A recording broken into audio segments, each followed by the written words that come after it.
The following may include subject matters of war, violence, loss, and adult themes, which may not be appropriate for all audiences. Viewer discretion advised.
Faraway friends, welcome to another exciting episode of Darkeport. Oh my gosh! We have a very special episode today. Happy Pride Month!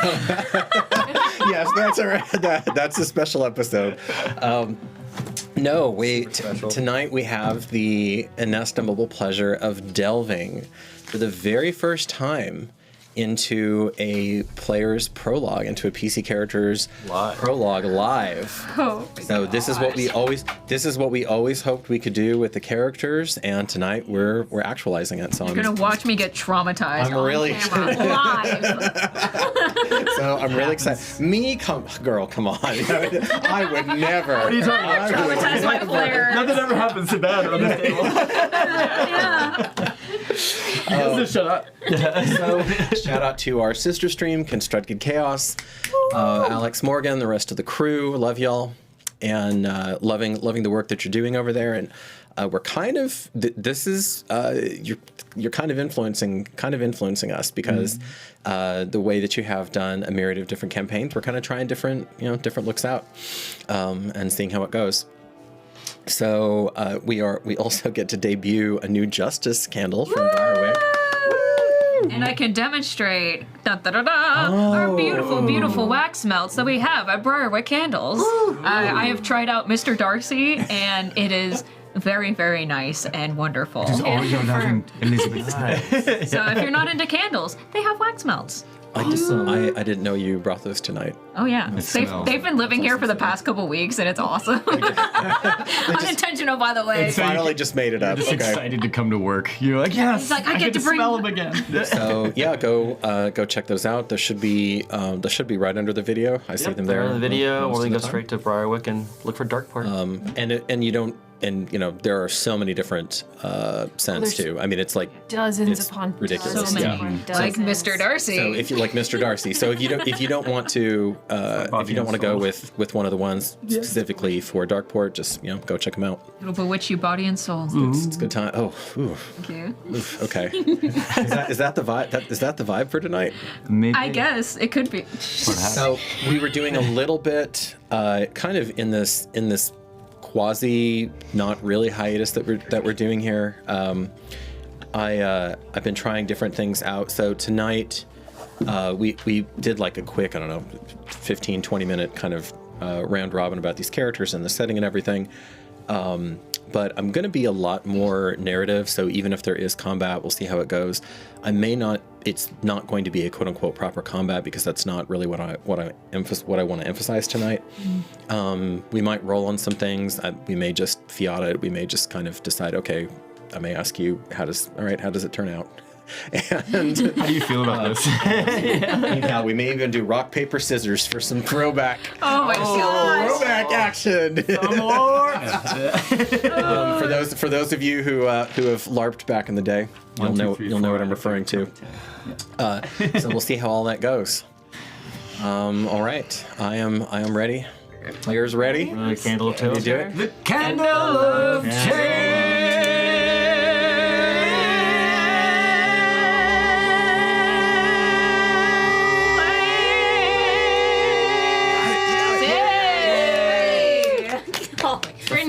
Takes a second. First melt. My character does a perfect pitch, so it fits now. Yes, perfect. And what were you saying when I said your character had perfect pitch? Did you say like me in real life or something like that? Yeah, me IRL. I'm sure there's enough candle of tales to figure that out. So not true. It's called auto-tune.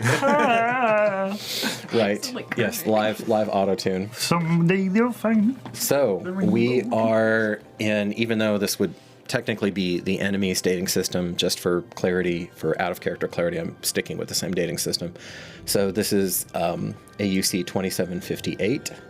We are 18 years before the current table.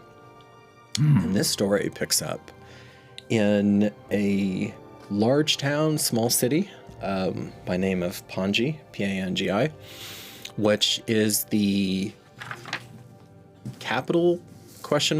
Yeah, probably the de facto capital of the Troupe Valley. Y'all are in the Emirates. Pangi itself is in the high steppes, so it's not just harsh desert, more like scrubland. And you have some rolling hills. Through here, you do not have to go very far before you're in the desert. And I'm not gonna try to info dump all the stuff that we were talking about. That'll come up. But suffice to say that the political climate right now is tense. The Veil has been abandoned, and the Death Tamers, for the first time in a while, under your current leadership, are large and in charge. Mm-hmm. You have displaced the nobility. You are walking the streets openly. Your law and the law of the Maiden of Needful Pain is supreme. What month is it, or time of month? Season, at least. Yeah, season. Actually, Vic. I was thinking summer. Summer. That's Very kind of what fitting. I thought too. So it's hot as fuck right now. Sweaty. It's blazing. Just everyone's gross. It's fine, but we've all accepted it. It is blazing, and as we come in, and Pangi is about. I don't think I already said it's roughly twice the size of Journeymentum. So it's about 8K, about 8,000, and there are about 20,000 in the entire valley. And you are not Mithra.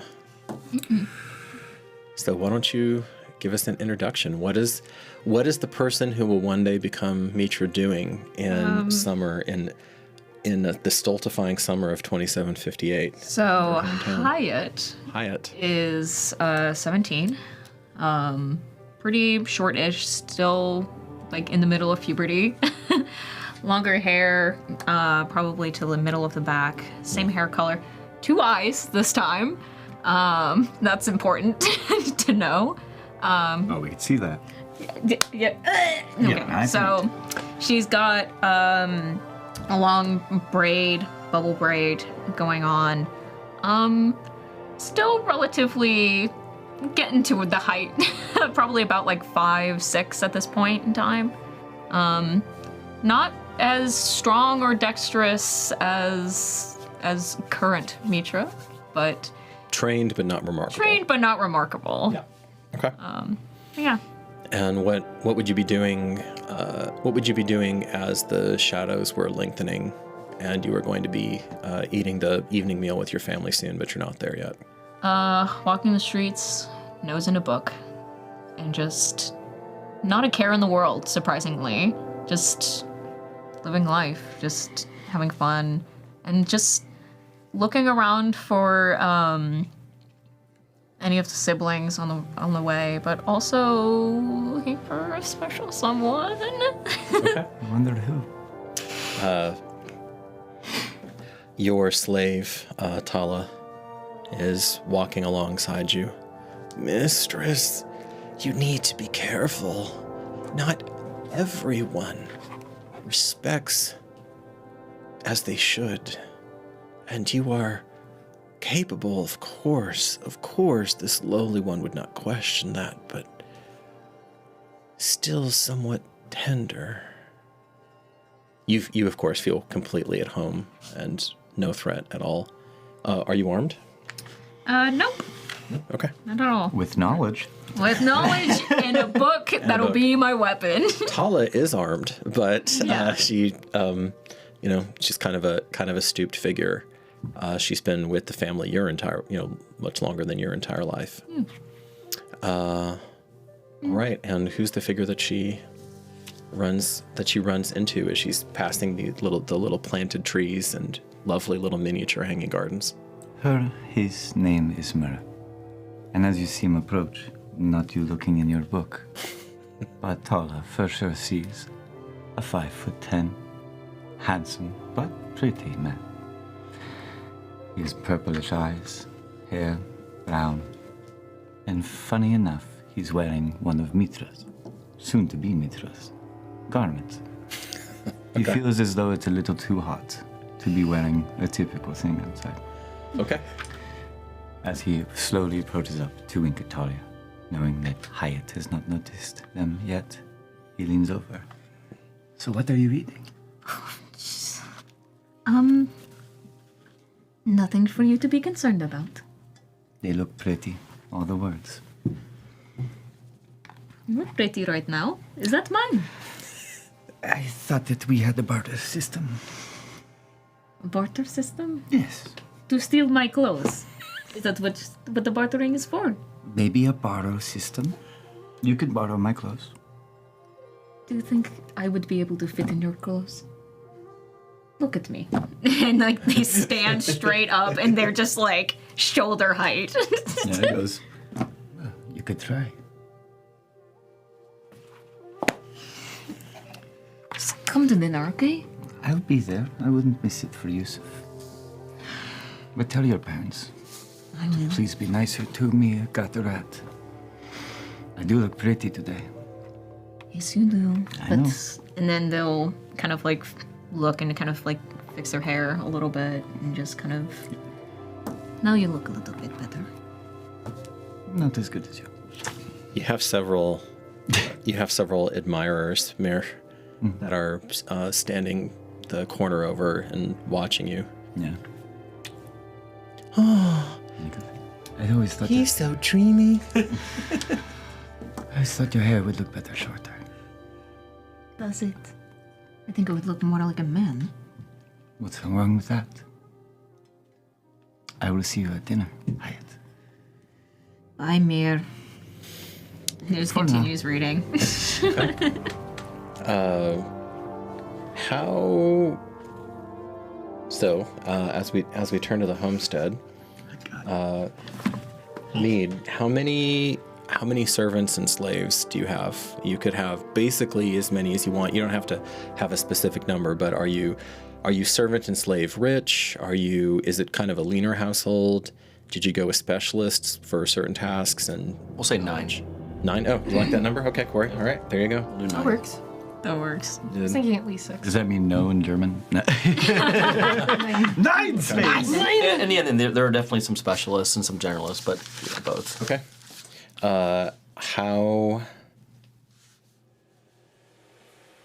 How involved are both of you in the day-to-day? At this point in time, somewhat involved, but I'm actually probably more focused on training and For sure, yeah. and making sure that we have succession. Okay. Melissa? Definitely been highly focused on training Yusuf. Okay. But Hamid will check in and at least do a twice daily check-in with how things are going, if there's any issues that she needs to take care of. Okay. And also just the politics, geopolitics of the current situation we're in as well, because of my relationship with the current esteemed. The esteemed. The esteemed. Yes, not beloved. Yes. Indeed. So, your your now oldest son, didn't start that way, comes in from the courtyard, and he has all the best traits of both of his parents, and some that he's pulled from aunts and uncles, grandparents, distant relatives. And this time, both of you know, this is the one who's going to make it through. Mother, father, and Joseph. I'm going to clean up. Where did Hyatt wander off to? Oh, probably with her nose in a book somewhere. And she walks up to him and kind of straightens something. Okay. Some robe on it. Yeah, on him or yeah. I mean, he's soaked right now, so he's just kind of wiping himself out. The slaves all know that he's getting ready for the Sertiman. How was your practice and training? It goes well, exalted father.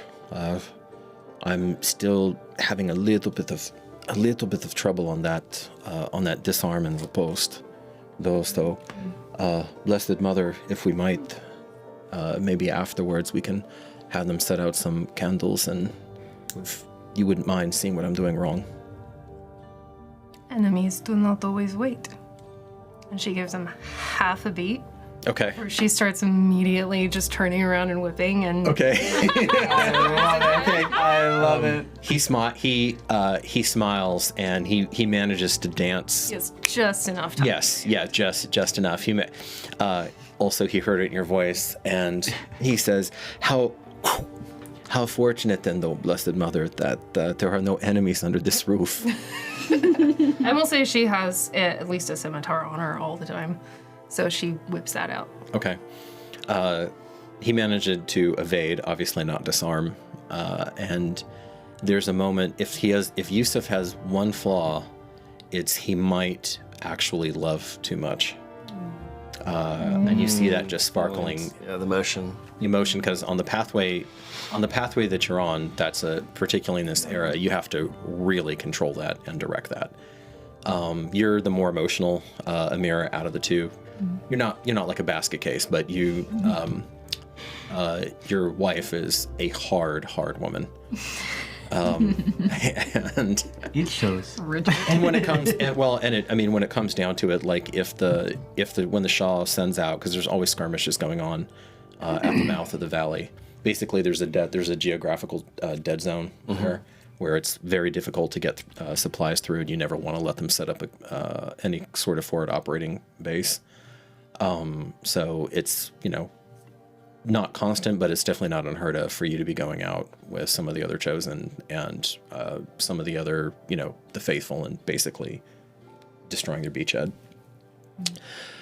Okay, so he gives you this this magnetic smile that he got from you, got from his dad. Pretty boy. Yusuf, you're letting your doubt question your defense and reprieve. You must work on that. No matter who the person you face, do not doubt yourself. You're right, exalted father. I do not know yet who will be selected for the Sertiman. It could be people that I've known my entire life. He looks around, makes sure that Could it actually be the family as well? Yeah, that his younger sibling isn't home yet. I assume you're not. You can appear whenever you want to, but looks over. And I'm picturing a very open, basically maximum airflow, graceful arches, like a dome, Pool in the middle. like a dome ceiling. I love that. Yeah, absolutely. Little fountain A tiled. Roman villa in the Emirates. This is like this is because this used to be a noble's house. This is a beautiful establishment. It has a mosaic. It has like jade and turquoise inlays, and this is a place of physical beauty. Some would say too much for your order.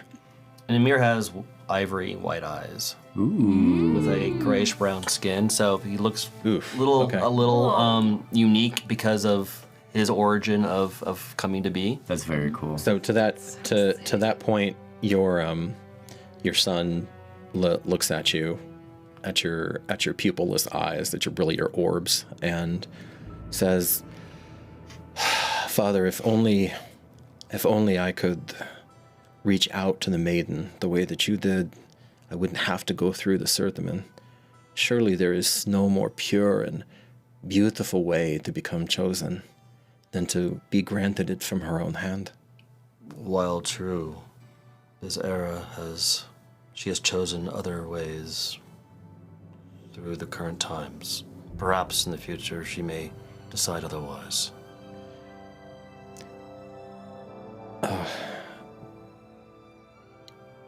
The thing, I think that would be the hardest. If it were my sword brothers, or I don't know, no one knows, of course, who exactly is going to be allowed to participate. You'd be giving a privilege, and those who fall are also privileged. As my 3 siblings have been before me, yes. Yes, exalted father. They have strengthened our line in some sense that way.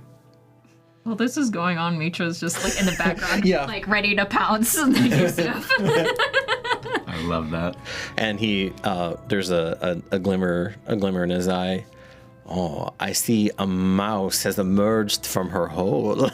and she'll just start doing like a big ol' run and just a big ol' tackle hug.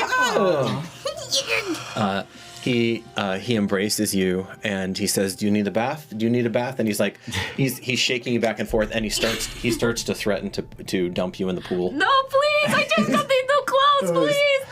No! Even though the pool is like that, it's like that deep. A foot deep. Not even anything.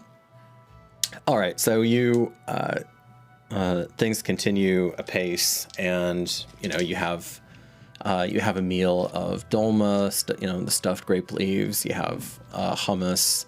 You have some naan. There's different rice pilaf. There are various vegetables that came from the garden. You ever since esteemed Khosrau went public and just took over through chosen might, you've been eating good. Mm-hmm. Been eating good. Blessed Mother, is Mir going to be showing up? I believe so. He was invited. Is Mir fashionably late? Of course he is. They are. We'll see if he blesses us with his presence. Doors up. I am so sorry. I did not forget about dinner. I'm so There it sorry. is now. I'm sorry. Grim, thank you so much for the 5 gifties. Thank you, Graham. Hope you're enjoying this little peek back into a different era. I'm sorry. Blessed.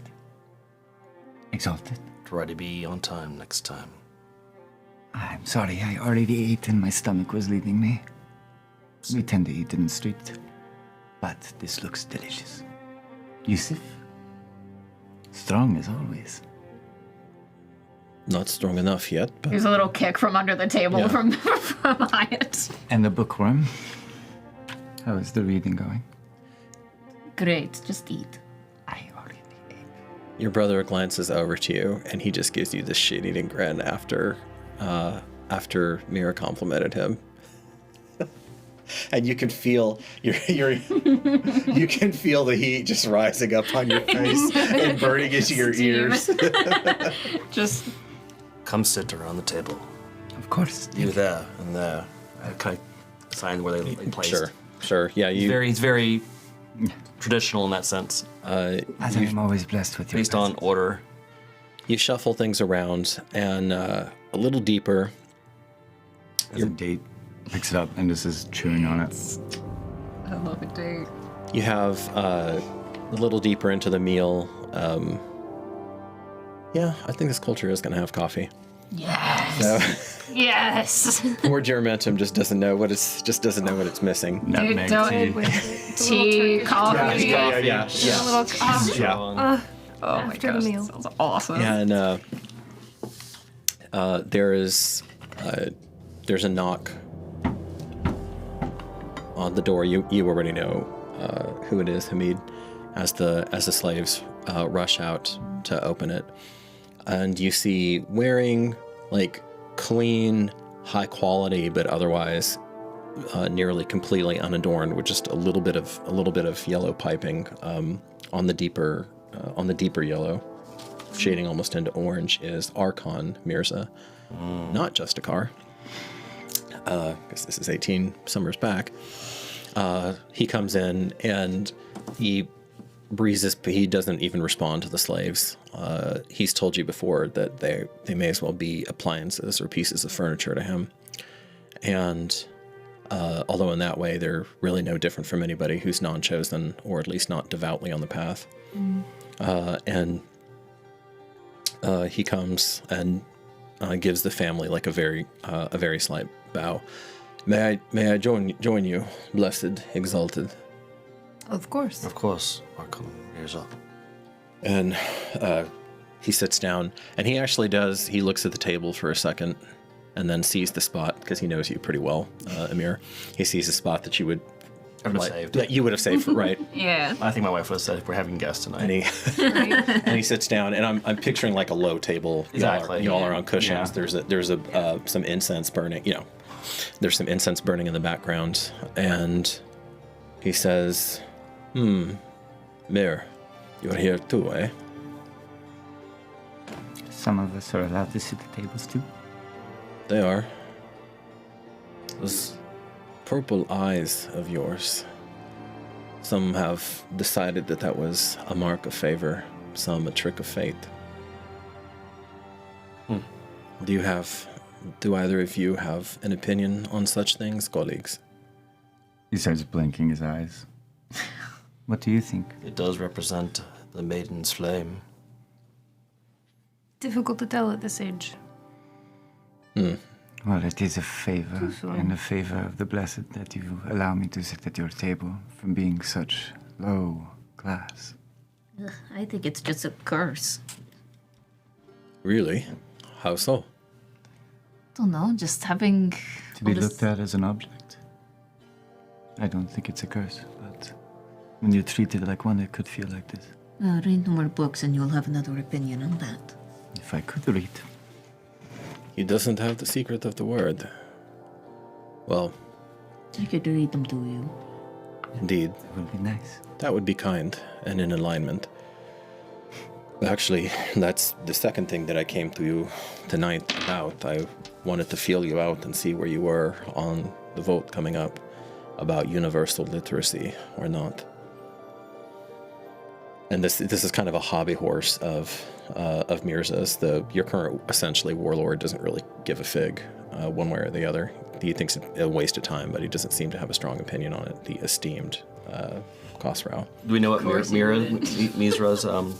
Mirza's current leaning towards? Yes, he's kind of middle of the road. He's definitely not a reformer by any stretch of the imagination, but he thinks that you need to get the secret of the word out to more, and he's looking at it from a practical standpoint because he wants more potential apprentices, even if they're never chosen. He says, "I'm afraid, colleague, that I'm the bearer of bad news. I don't know how this is going to be timed with the Surtherman, but the Shaw's forces are once more breathing down the bottlenecks. Breathing down at the bottleneck. They are persistent. They are, indeed. And that was... Understood. Totally insane. Do you, Exalted, do you discuss matters of politics at the table with them? Generally, yes.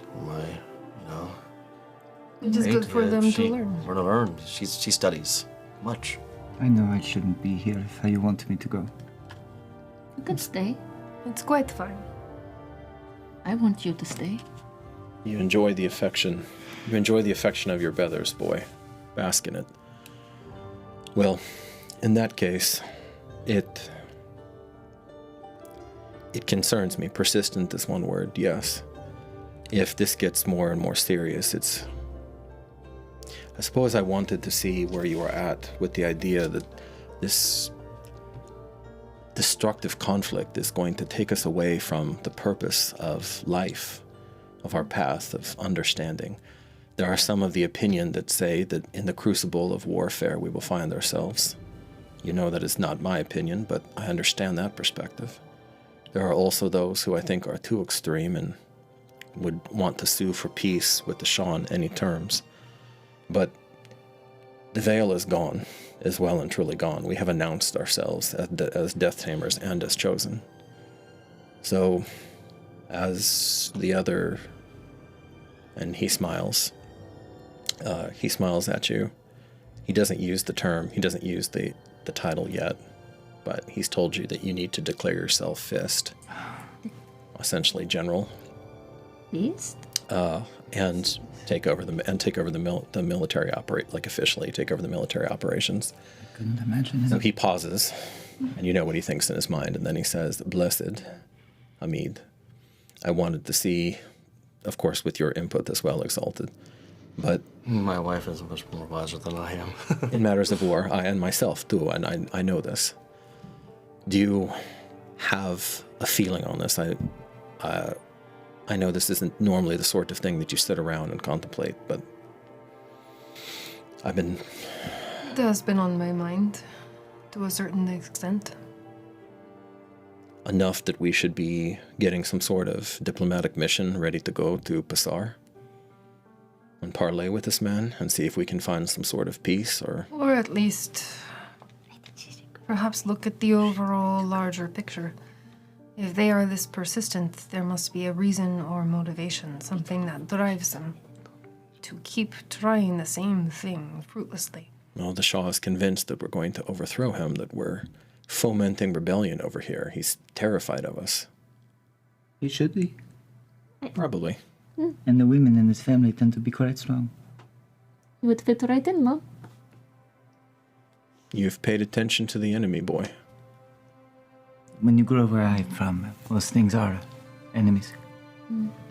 But some are kind. He furrows his brow.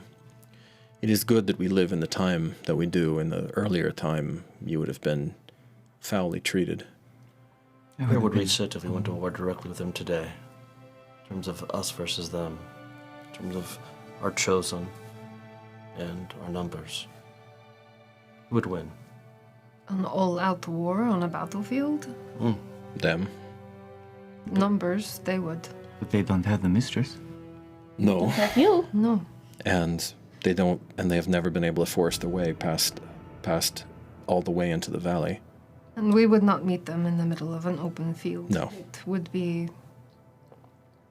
well, It wouldn't be a needful. mindless way to do it. Indeed. My point here was we just let go of the veil. It's basically in declaring ourselves superior, which is the problem. If we could somehow The perception is that we are superior. That is their perception.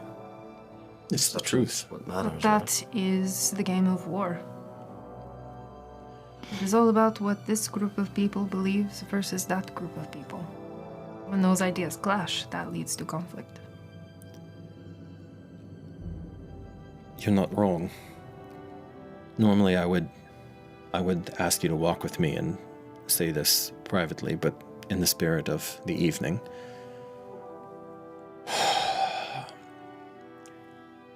Should we try to ask esteemed Khosrau to delay the Surthaman so that you can be there when you, young man, and he nods over to Yusuf. Yusuf is just like he's gotten his solemn face on, he's absorbing everything, he's not chattering or talking, so that you can be there during his trials. If he doesn't delay, then we need you and I at least, perhaps yourself as well, Exalted, but you and I at least, we need to gather our forces, perhaps even take abeyance with us. I don't know, that's up to you. And we need to... If you would delay it, that would help the situation. But I will not declare myself Fist until that is settled. It is very important to us, Arkan Mirza. It's what we've been looking forward to. Yusuf, you've chosen. Right, Yusuf? My loyalties to my people are high, but I will not leave my family in chaos. Victory is assured, Yusuf says. Yes, it is. Then he makes eyes at Yusuf. Yeah. Yusuf looks back at you and nods. That's all he gives you.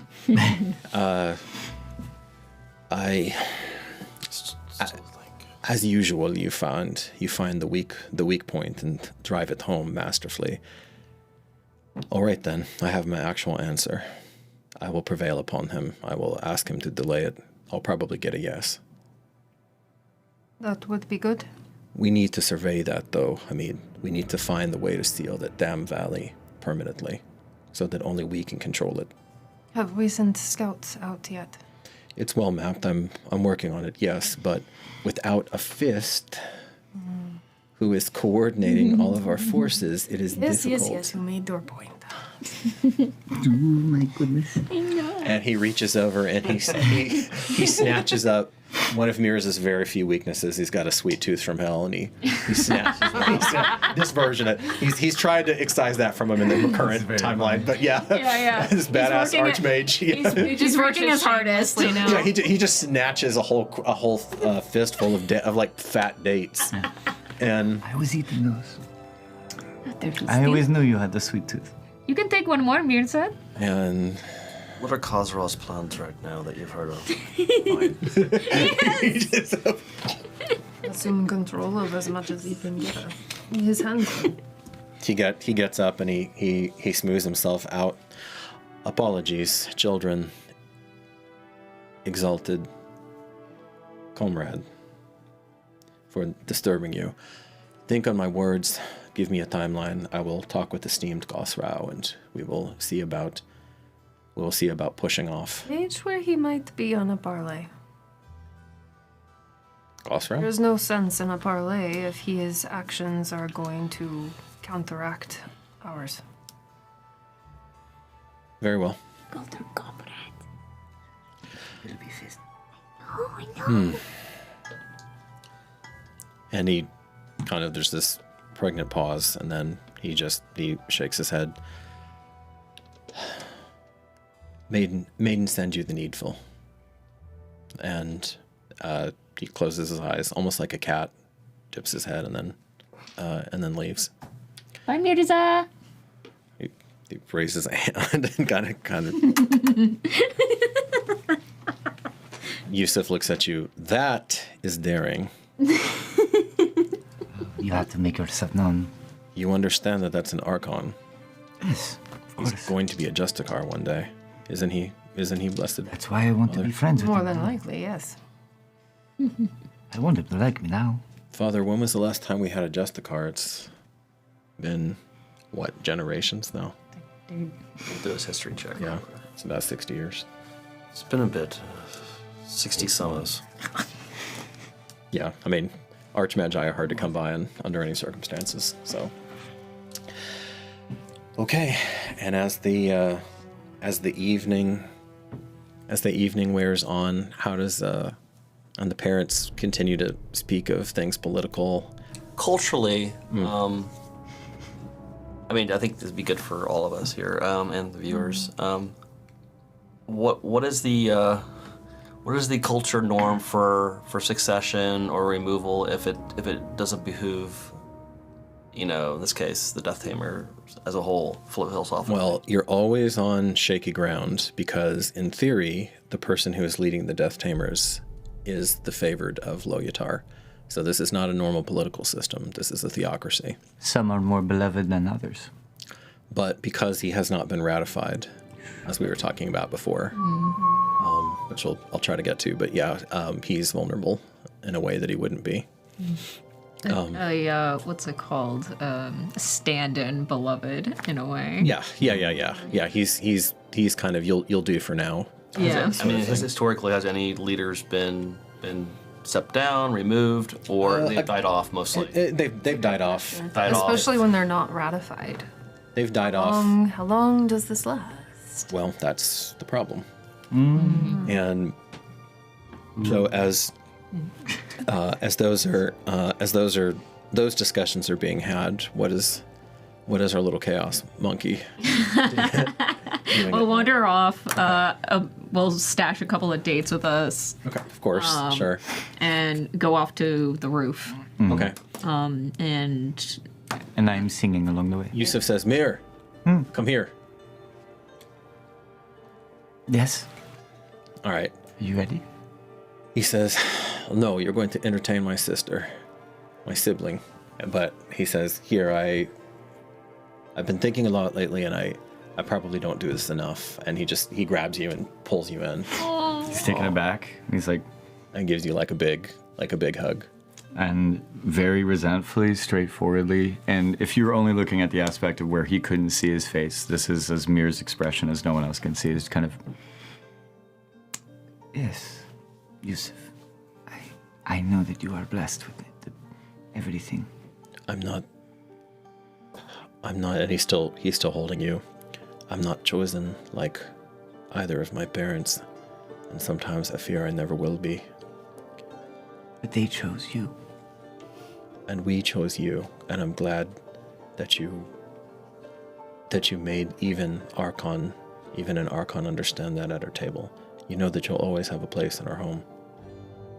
He lets you go a little bit. I mean, he's being like very aggressive in a sense, but like loving too. He lets you out a little bit from him so he can see your eyes. And he's completely, the first time probably in forever, Mir has nothing to say, and he begins to cry. He takes the back of your head and he lightly, tenderly kisses you on the forehead. And he says, "It will be my honor." Okay, sibling, you can have him now.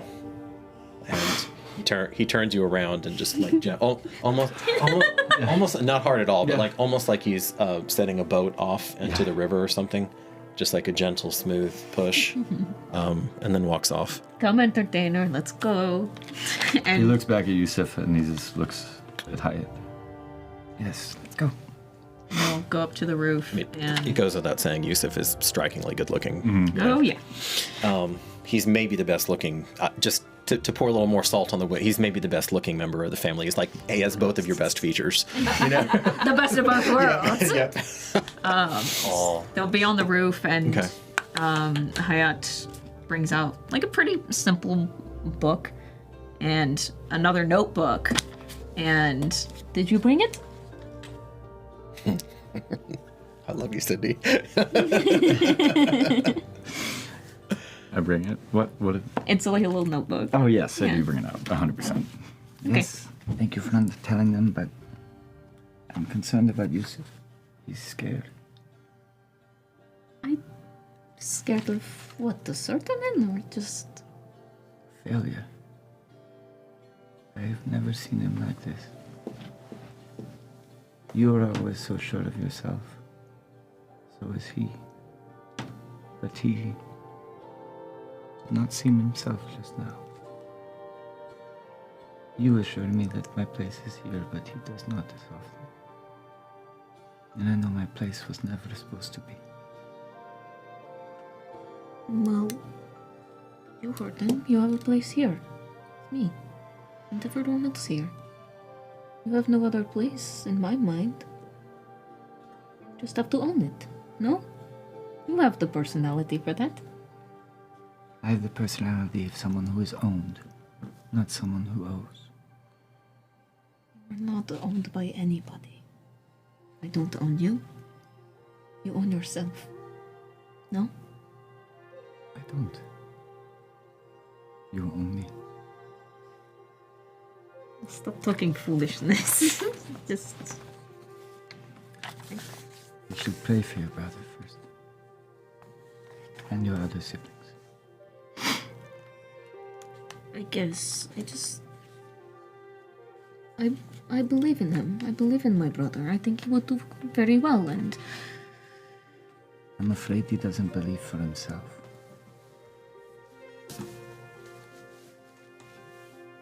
I guess I'll talk to him after this. Because it'll make you feel better. You always do.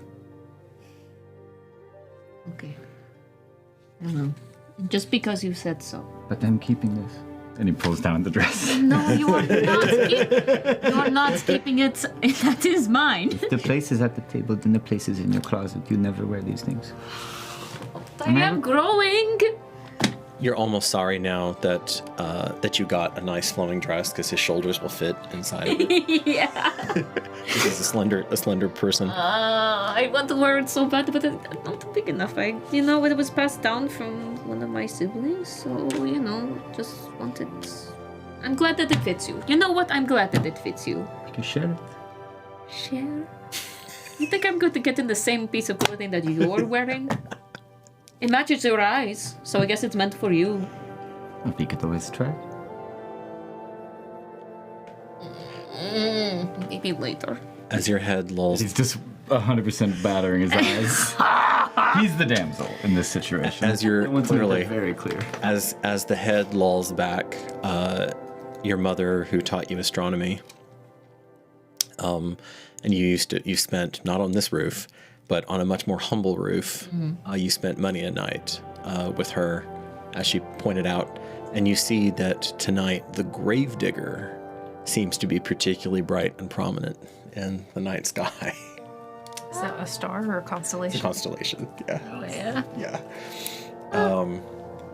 And you can always, if you look at the shovel of the gravedigger, you always know where east and west are. Oh, that's very cool. That's I awesome. love that. That's so sick. cool. That's sick as well. Oh, that's sick. Okay, you know what? Yeah. I'm writing that down for later. Thank you. Very cool. A gentle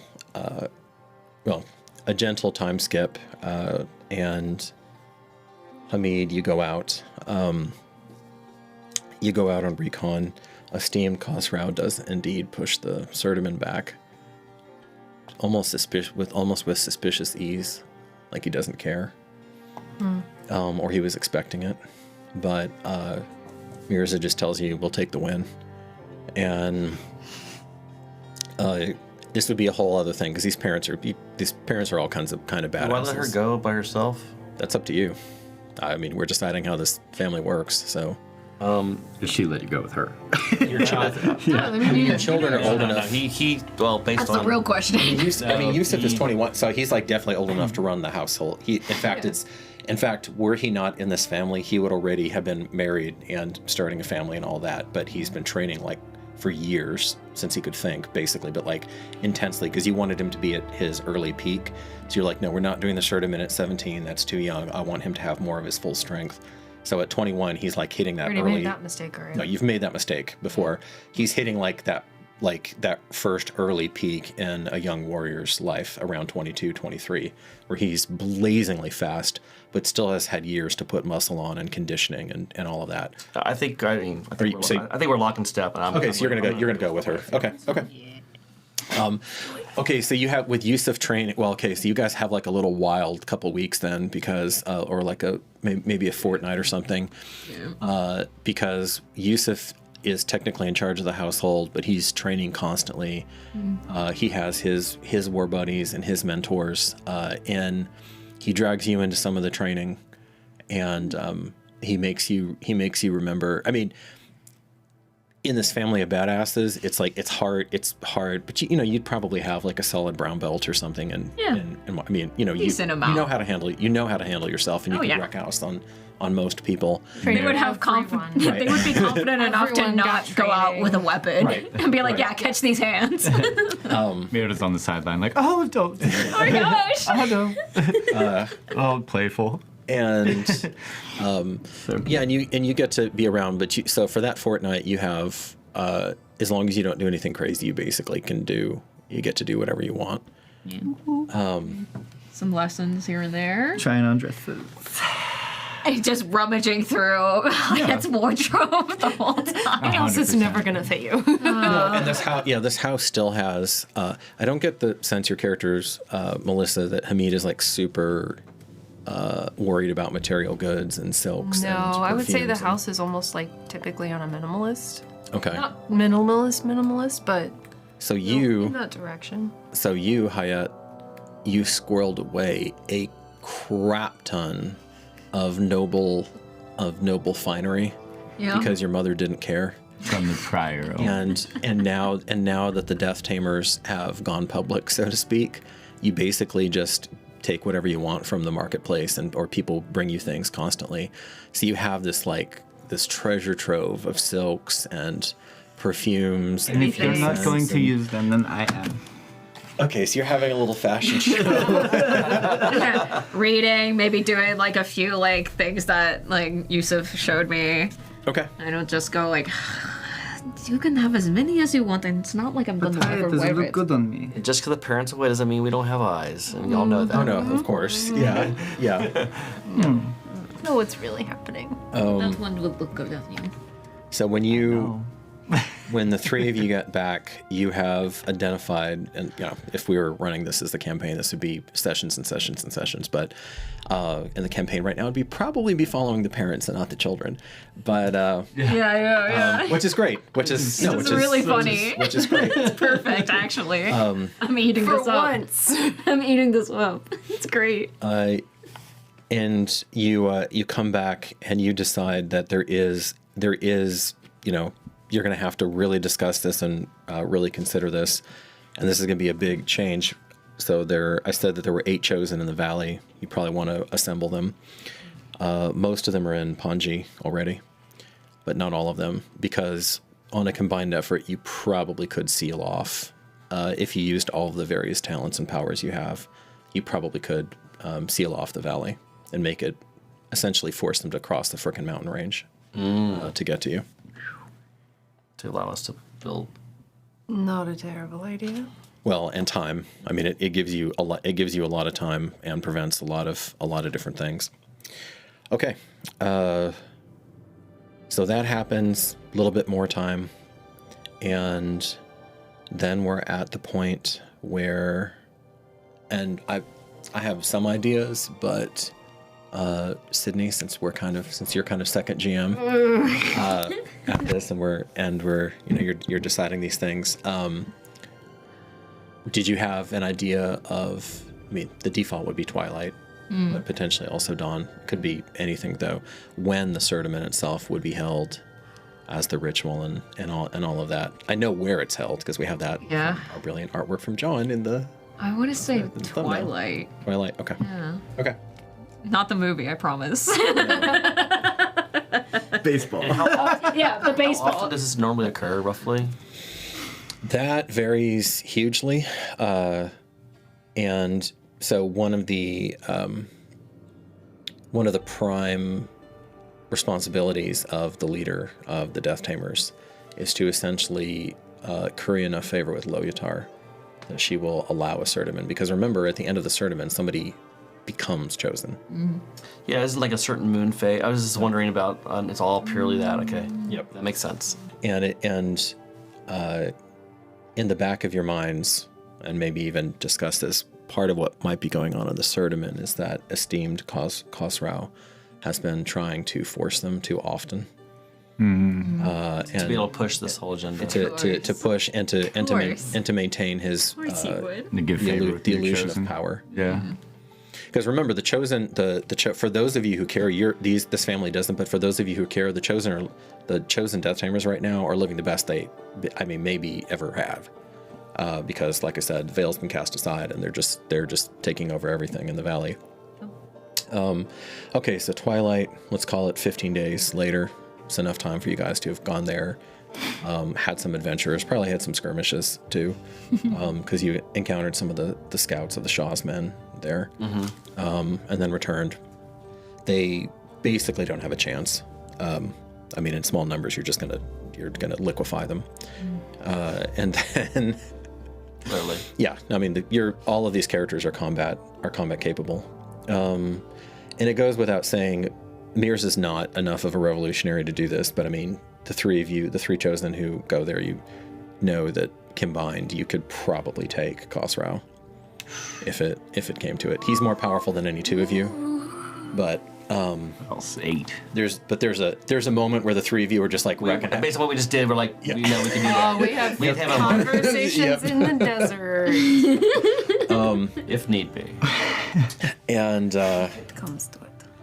so Yusuf, the candidates do have some autonomy in this, and he's asked that, although he appreciates family and friends and everybody, that he wants to keep it a small party, He doesn't want the slaves. He doesn't want the neighbors. He doesn't want the well-wishers. He's very popular too.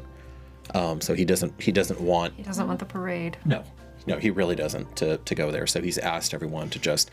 And so he does not tell... The immediate family knows, but he doesn't tell any of his friends who aren't involved with this the exact day that it's taking place on. By now, do we know which chosen are allowed to attend? Like, do we get to actually attend this one? Do all chosen attend these things as a rite of passage, or? The chosen do, yeah. All 8 people. As any, I mean, and Amir would definitely have prayed to Lothar, and done all the proper things to hopefully make it very favorable, and to give him wisdom, and to give him use of courage, and lack of emotion during this time period, more thought, more subconscious. So he looks, and you're not going to leave out of the front door. You're going to cross through the courtyard and go through a side door. I'm Blessed Mother, Exalted Father, dear sibling, you, beautiful you. Me. I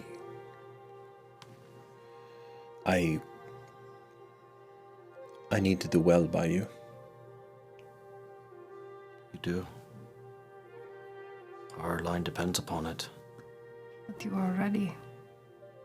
You are ready. I am.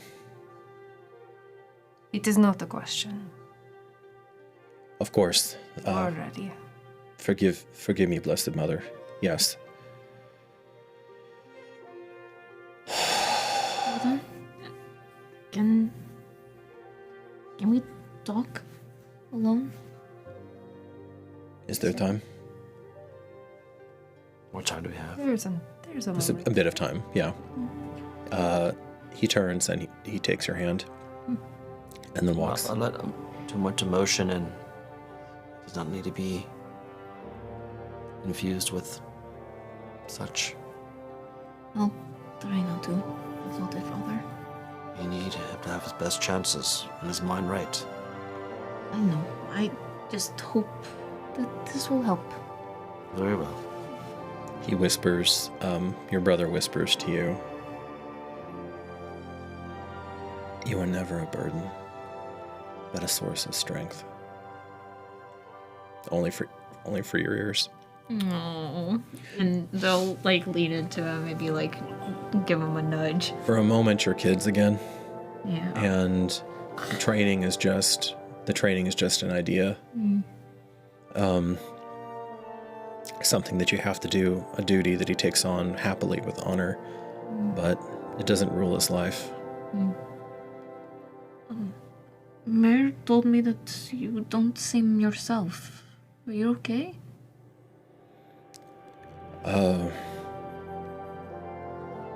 I'll make it. He looks over his shoulder. It's just that it bothers me. It bothers me, sibling, that I've read the scrolls and the history books nearly as many as you, and the person who leads us should have been selected either by abeyance or by the maiden herself through a consensus dream. That is correct. We have neither of those, and thus our leader is not beloved, he is esteemed. Perhaps the maiden will surprise you. Perhaps she is here. Oh, she's always here. Always. I've trained my entire life for this, and I'd hoped that it would be like it was in the books, you know? Instead, it's mother and father to war, and esteemed Khosrau doing his thing, and maybe I don't get to see you're not just my sister, you're one of my best friends. You're mine as well. It's not a weakness. I love Father, and he's powerful and wise, but he's wrong about that. Love will not cloud you, brother. I think it's your strength. I know it is. And it is your strength that you still love me. He smiles, he looks at you, and this is the only time, I think, for this, Sydney, I'm going to have you make an insight roll. Oh! Oh no, I'm scared. I'm so scared. Don't worry, you're only level 1, by the way. I know, level one. Those pluses are different. 14 on the die. Okay. Yeah. So, All right. Pretty good. That's a good Pretty one. insightful He looks already. Thank you. man, I want to whisper this to you. Do you want this as a whisper, or do you want me to say this openly on the table? Your choice. God. Oh no. Both are good. Both are good narratively. Oh. Say it. Say it. Just say it. I'm gonna be traumatized anyway. It's fine. Yusuf, in that moment, you stop being a child, and on some level, there is some of adulthood begins, because Yusuf has made the conscious choice to forego his feelings for the beautiful mare and instead allow you that bond. Oh my gosh. And you look at him, and you know the way that men look at their beloved, you know the way that your father looks at your mother. And there's a moment where Mare is looking away, and he looks at Mare like that, like the object of his affection. But he places him in your hands instead. And he smiles at you.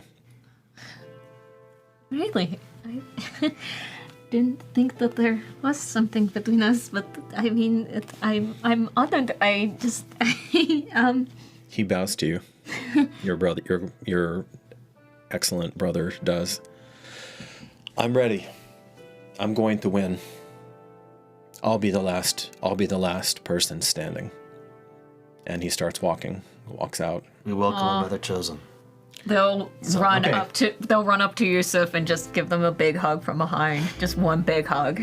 He grabs your hands and squeezes them almost painfully tight. And then, won't end up like that, I promise.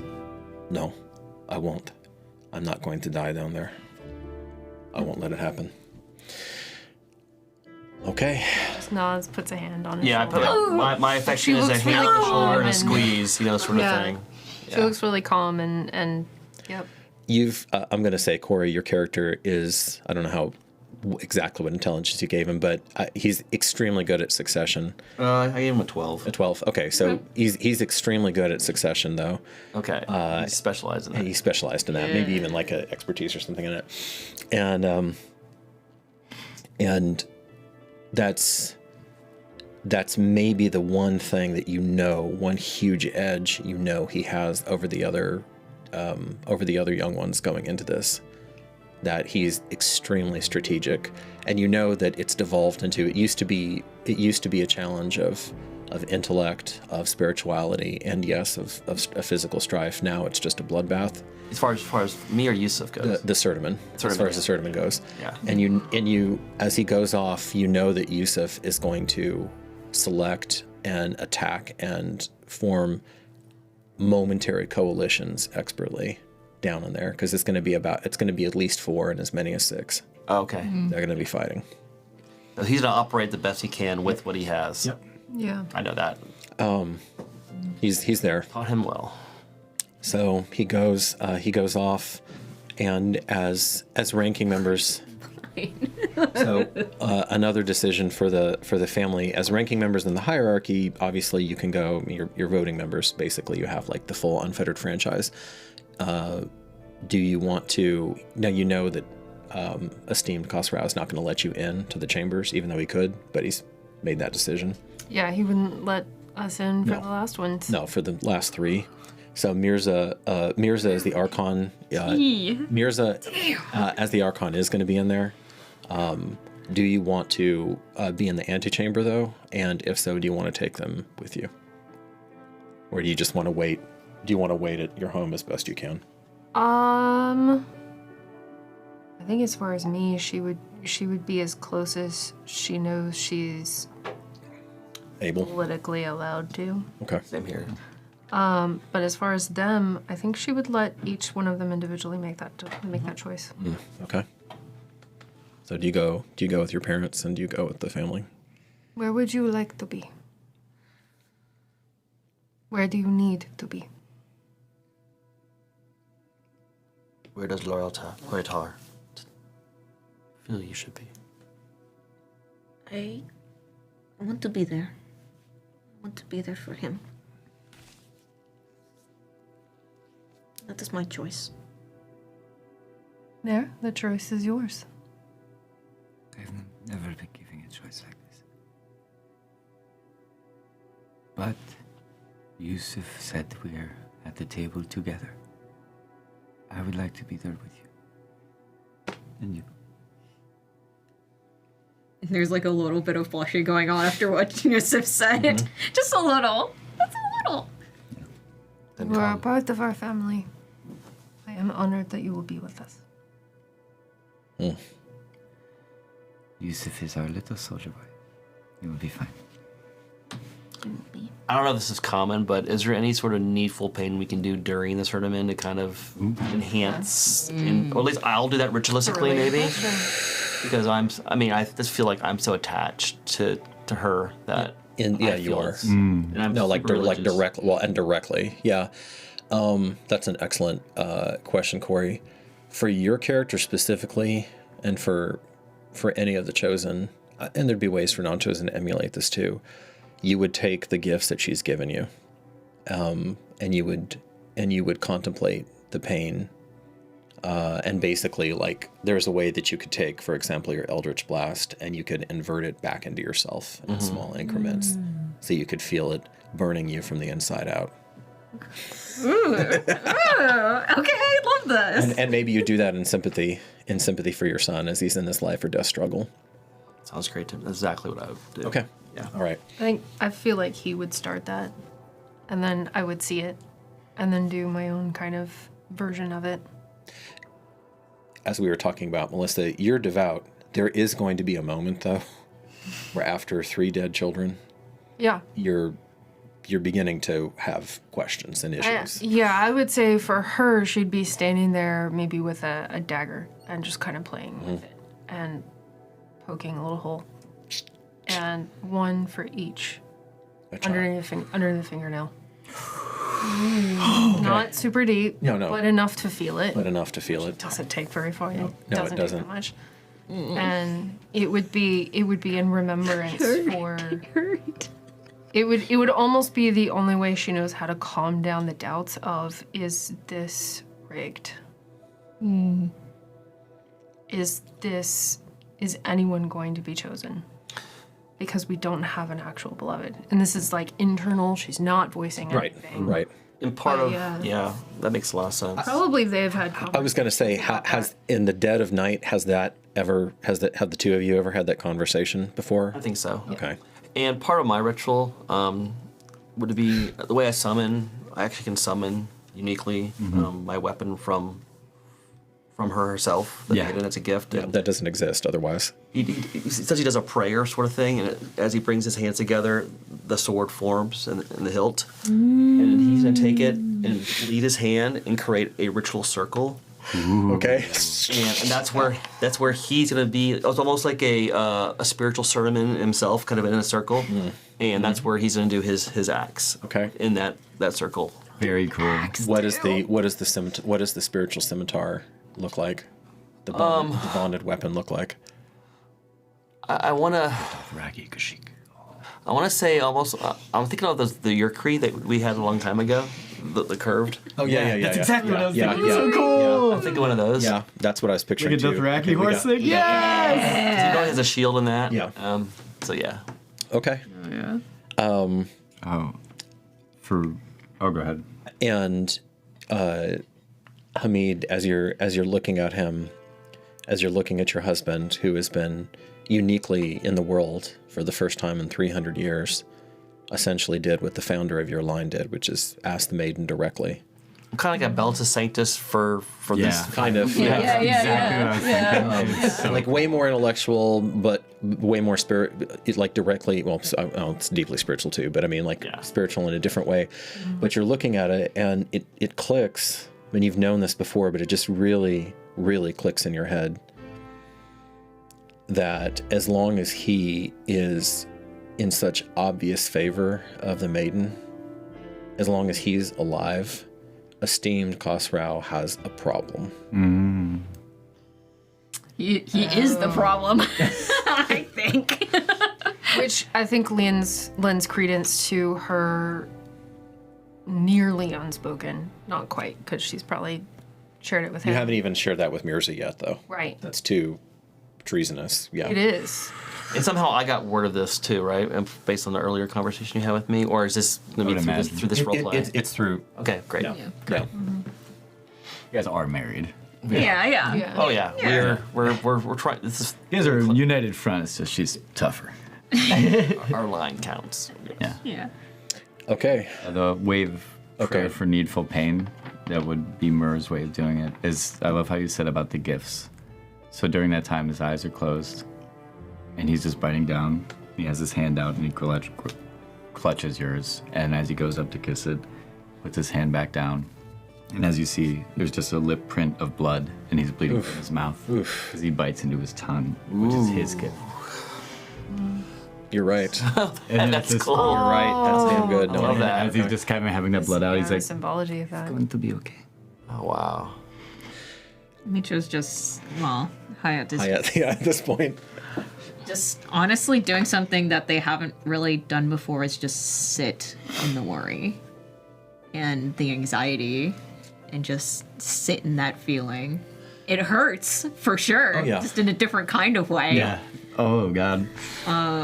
It's an emotional pain. Yeah, just going through like all the different scenarios that could be happening of just like, will he be coming through the door? Will he not be coming back through the door? Was that the last moment I've ever seen my brother, who I've like cherished so much throughout my entire life? Or like they'll come back, maybe they'll be the same, maybe they won't be the same. Maybe there's something in Sertiman that they'll never know or never experience and have that experience. That threshold of the darkness. But is also just picking at cuticles and some other like pressing on bruises that I'm assuming Yusuf has given them in their few battles. Still fairly recent. Yeah, but mostly sitting in that anxiety. That voice, a voice within you, within, question mark, asks you a question. What does their pain lack? As you're looking at the other three.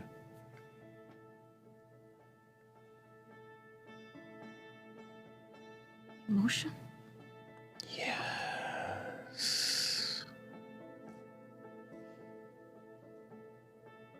And they'll just sit there, ears covered, still sits in the pain, stops rubbing, just like anxiety ridden. You can feel the voice, but it's choosing not to speak. It's holding the silence. Ooh, ooh, ooh, God, that makes it worse.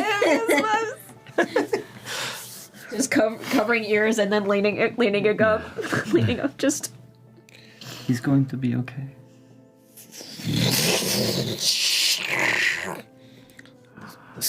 The sliding stone door on casters opens to the chamber, and you catch a glimpse of the formidable figure of esteemed Khosrau leaving by a different route. So I'm going to describe this for our faraway friends in case you haven't seen the thumbnail. I haven't seen the thumbnail either. Oh, you did? I'm not. I glanced here for like this long. All right. So, because it's from a different perspective, so y'all would be on the upper perspective, not on the Sertiman pit. Okay. Not in the pit. And Not a Sarlacc pit. And I'm going to say that you're looking at it. It's not dead across, but it's at an angle. Through the door at this point. Through this doorway. Actually, I'm going to say the door opened up quickly enough. Importantly, there are 3 alcoves that have been carved here. So as long as the Death Tamers have made their home in Panji and in the Troupe Valley, which is for a very long time. Not the entire run, but call it 1,500 summers. Okay. It's a hell of a run in this place. The Veil worked for a long time, y'all. Impressive. There are 3 alcoves that have been carved out with chairs in them, and it's like in a triangle. And almost always the alcoves, well, as far as you know, the alcoves, the 2 lower seats are held by either the beloved, if there is a beloved, or the esteemed, if the placeholder is there, and then by either an archon, basically your head mage. Just inside the actual... Your archon. This is all on the same level as y'all, because the Sertiman pit is underneath. Okay. And they have to, like, the candidates have to drop down into... So these are almost like balconies. Yeah. Okay, Yeah, it's Over- kind of what you're looking at. And then the top the top alcove is the most spacious, and that is always left, not empty, but unclaimed. Because if the Maiden of Needful Pain decides to manifest, That's where it's going to be there. the Phantom of the Opera needs to be there. So as Phantom of the Crematorium. so it was not a slave, and you don't immediately know. The 2 of you think this might have been Mirza causing it to be opened, which has its own implications. But that heavy stone door, but it's on casters, so it can be moved with not nearly as much force. As that opens, there's a moment where esteemed Khosrau is almost leaping out of the top alcove. And Mirza stands up.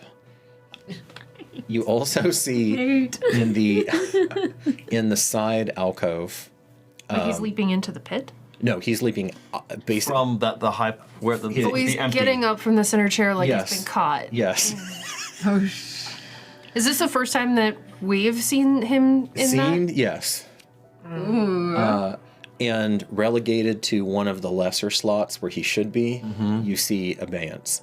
And so Abeyance is the artifact, and in lieu of the goddess coming down, Abeyance is the artifact, which, of course, for the modern audience is what you now use to heal people, but Abeyance is the artifact that ratifies the position of leadership. And so he's put that in one of the lesser alcoves. That would typically be chilling up in the high alcove. So as that door opens, he leaps off and just hisses at Mirza. Mirza's stone-faced, hasn't stood up yet, out of the alcove. I try to hold my emotion as well. But you do, from your vantage point, because you're looking at him in the recession. Khosrau can't see him. You see his hand twist and kind of shaking and ready, and there's like a slight distortion as he gathers the mana around, but he doesn't make eye contact and he doesn't respond. And Mirza does that? yeah. So there's a very tense moment between the 4 chosen that are there. And then esteemed Khosrau turns and then, like I said, takes off and leaves. I literally grip my tightly. Okay. Trying to channel that because that was not kosher at all. Nope. I've still got my dagger in my hand, so she just kind of like hides that in her clothes and grips that pretty hard. Mirza slowly stands up and you see he's actually trembling a bit. And I give him an eye. Yeah, I'm looking at him too. Slight little shake of the head. And just a simple small gesture for you to come in. The chamber is otherwise empty. Somebody, you don't know if it was Mirza or Khosrau, somebody dismissed all of the slaves and everybody else who would normally be cleaning up or setting things right now. You're going to have to take, apparently there are 2 other pro tem orb handlers. Because remember, this orb will just kill people if it finds them inappropriate. So slaves are not going to touch it. Well, there is one slave who's allowed to for whatever reason. The orb doesn't seem to really discriminate. The orb that way. speaks in mysterious ways.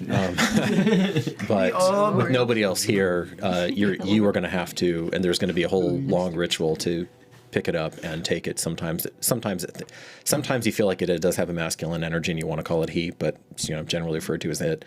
You're going to have to take it deep and back into its appropriate chambers. This is abeyance, or abeyance. Yeah. Mm-hmm. And Mirza doesn't indicate one way or the other, and he's just waiting there, or maybe he's just collecting himself. So is this tournament over? You can't imagine, unless something crazy happened, that Mirza would open the door beforehand, but maybe. You don't know. Are we seeing a result, or is this just unempty? You're gonna have to know. Rushing out. Immediately, first one out. Mira, what are you waiting in the antechamber, or are you going in with them? Are you rushing in? Yeah, I'm rushing in. Slowly. Russian, I'm moving at a pace. Terrified, but walking at a pace. Yeah, we're probably stepping out together. The same. I literally was distracted, focused on tradition and what happened. I literally forgot. Amir almost forgot about the tournament for a brief moment. Yeah. No. You were like in an altered state of consciousness. And I was insulted by what he did.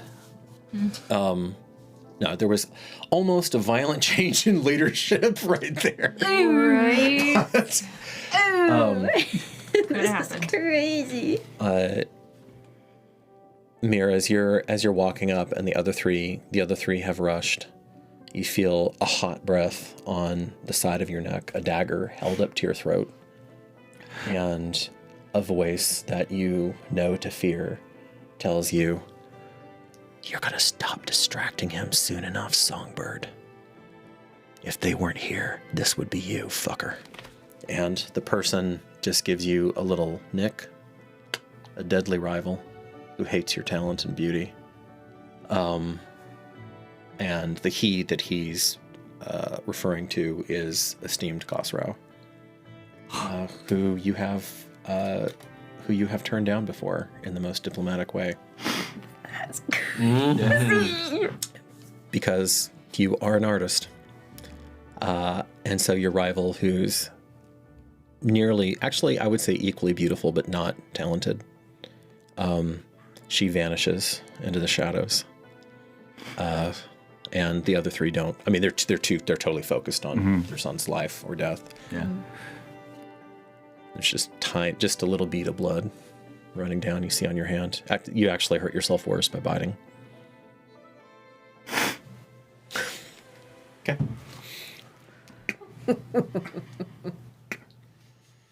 Knows it's not about him at that moment, but taking it aback. You go to the pit. Who is the first person to the pit? Okay. You see down there, you see 5 forms. Oh no. Alive or dead? It's turned into an abattoir down there. You see someone has been eviscerated with her guts spilling out over the uncaring sands. You see eyes gouged out. You see femoral arteries severed.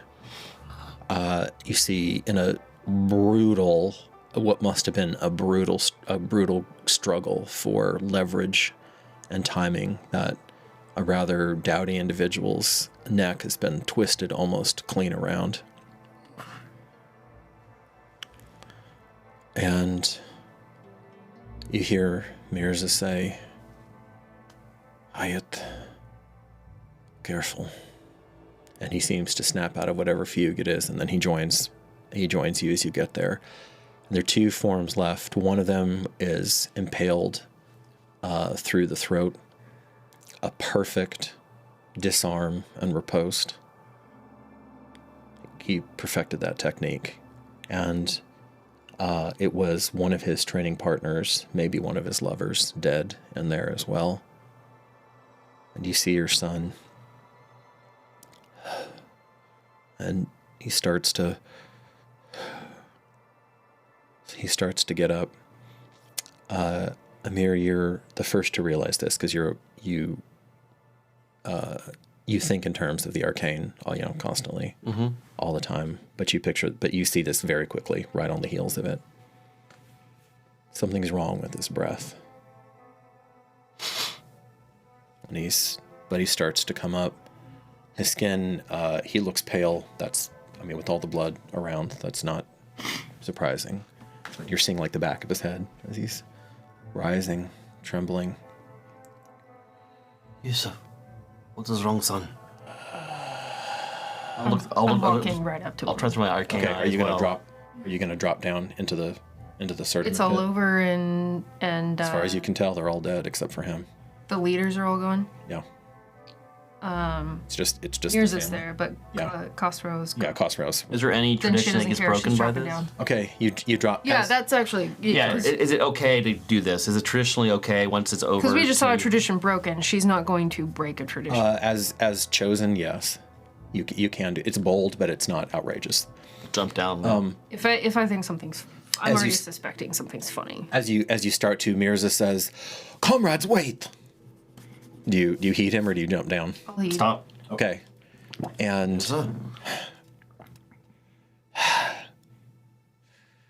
What happened? Abeyance has... I'm sorry. And your son turns around.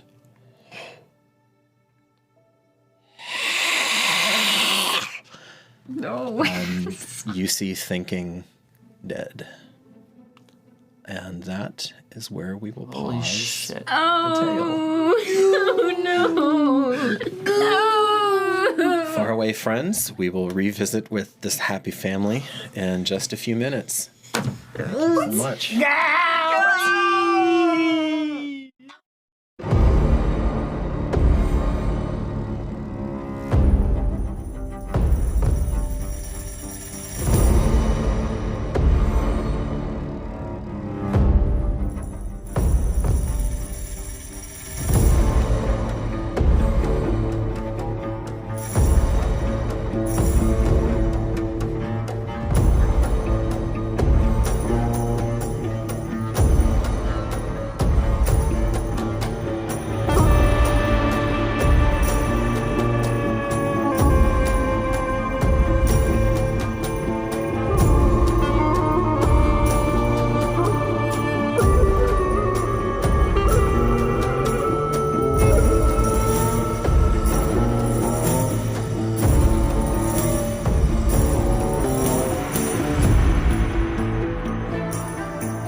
Eldritch Foundry is evolving.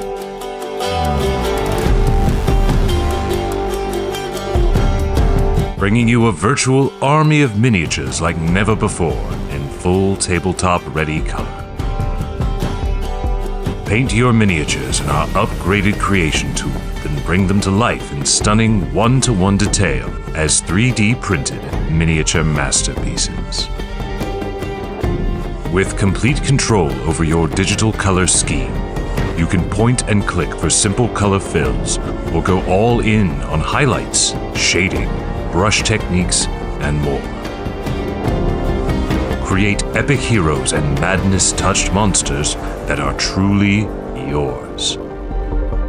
Miniatures are 3D printed in perfect color detail using a new PolyJet 3D printing process, giving you unique, bespoke models ready to delve into any dungeon as part of your next campaign. Everything from one-off player characters to dungeon mobs and boss-level monsters that will make every player in your group jealous. But that's not all. You can take things fully digital and export into leading VTT platforms such as Tailspire and Roll20 to take your games and your custom miniatures wherever you want. Join the adventure of a lifetime. Back our campaign today to help us bring this stunning revolution in custom miniature design to reality.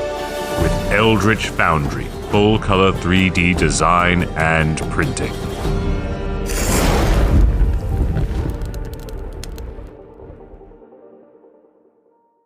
Greetings, weary travelers, and welcome to Constructed Chaos, a channel dedicated to all things D&D, including live play streams and podcasts, 3D printing, painting, crafting, homebrew content, and guides for players and dungeon masters alike. Join our Discord for even more special benefits, announcements, and free downloadable content. And until next time, go out there and make some chaos.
a voice to greet the rising sun. Your splendorous touch burns away the dark. With a soft golden hue, your world is made anew. We follow the path you've laid.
Faraway friends, welcome back.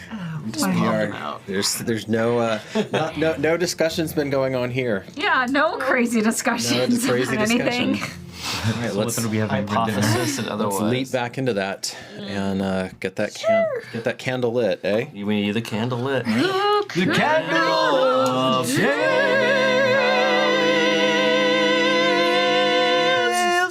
Wonderful. Okay, so in that moment, you feel and hear Mirrors that begin to gather to him his most devastating attack. Creo, Mortis, and as the mana ripples around him, and as soon as I hear that, I go into defensive mode, just reactionary if I can.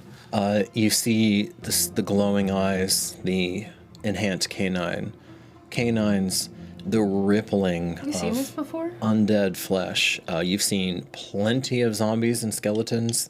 So I know exactly what You've seen plenty of Calvaria, which are the floating skulls, which are considered a fit way to punish anyone foolish enough to resist you, to turn them into a literal brain trust. Mm-hmm. But at least in this era, having the thinking dead are your most dangerous rivals. Wow. And this thing's muscle rippling underneath, it's now preternaturally smooth flesh. And there is a grotesque irony that what was your son is more physically beautiful than it ever was before, because all of those human imperfections, this is how it's manifested here. Those are all wiped away. The scars, the pores, all of that. And now it's just the skin. What are you doing in that second? Do I see him motioning to do something? I mean, you're probably already pulling up the eldritch energy. I am. Around you. My tactical brain of recognizing what's really happening, I think, is overriding the emotions.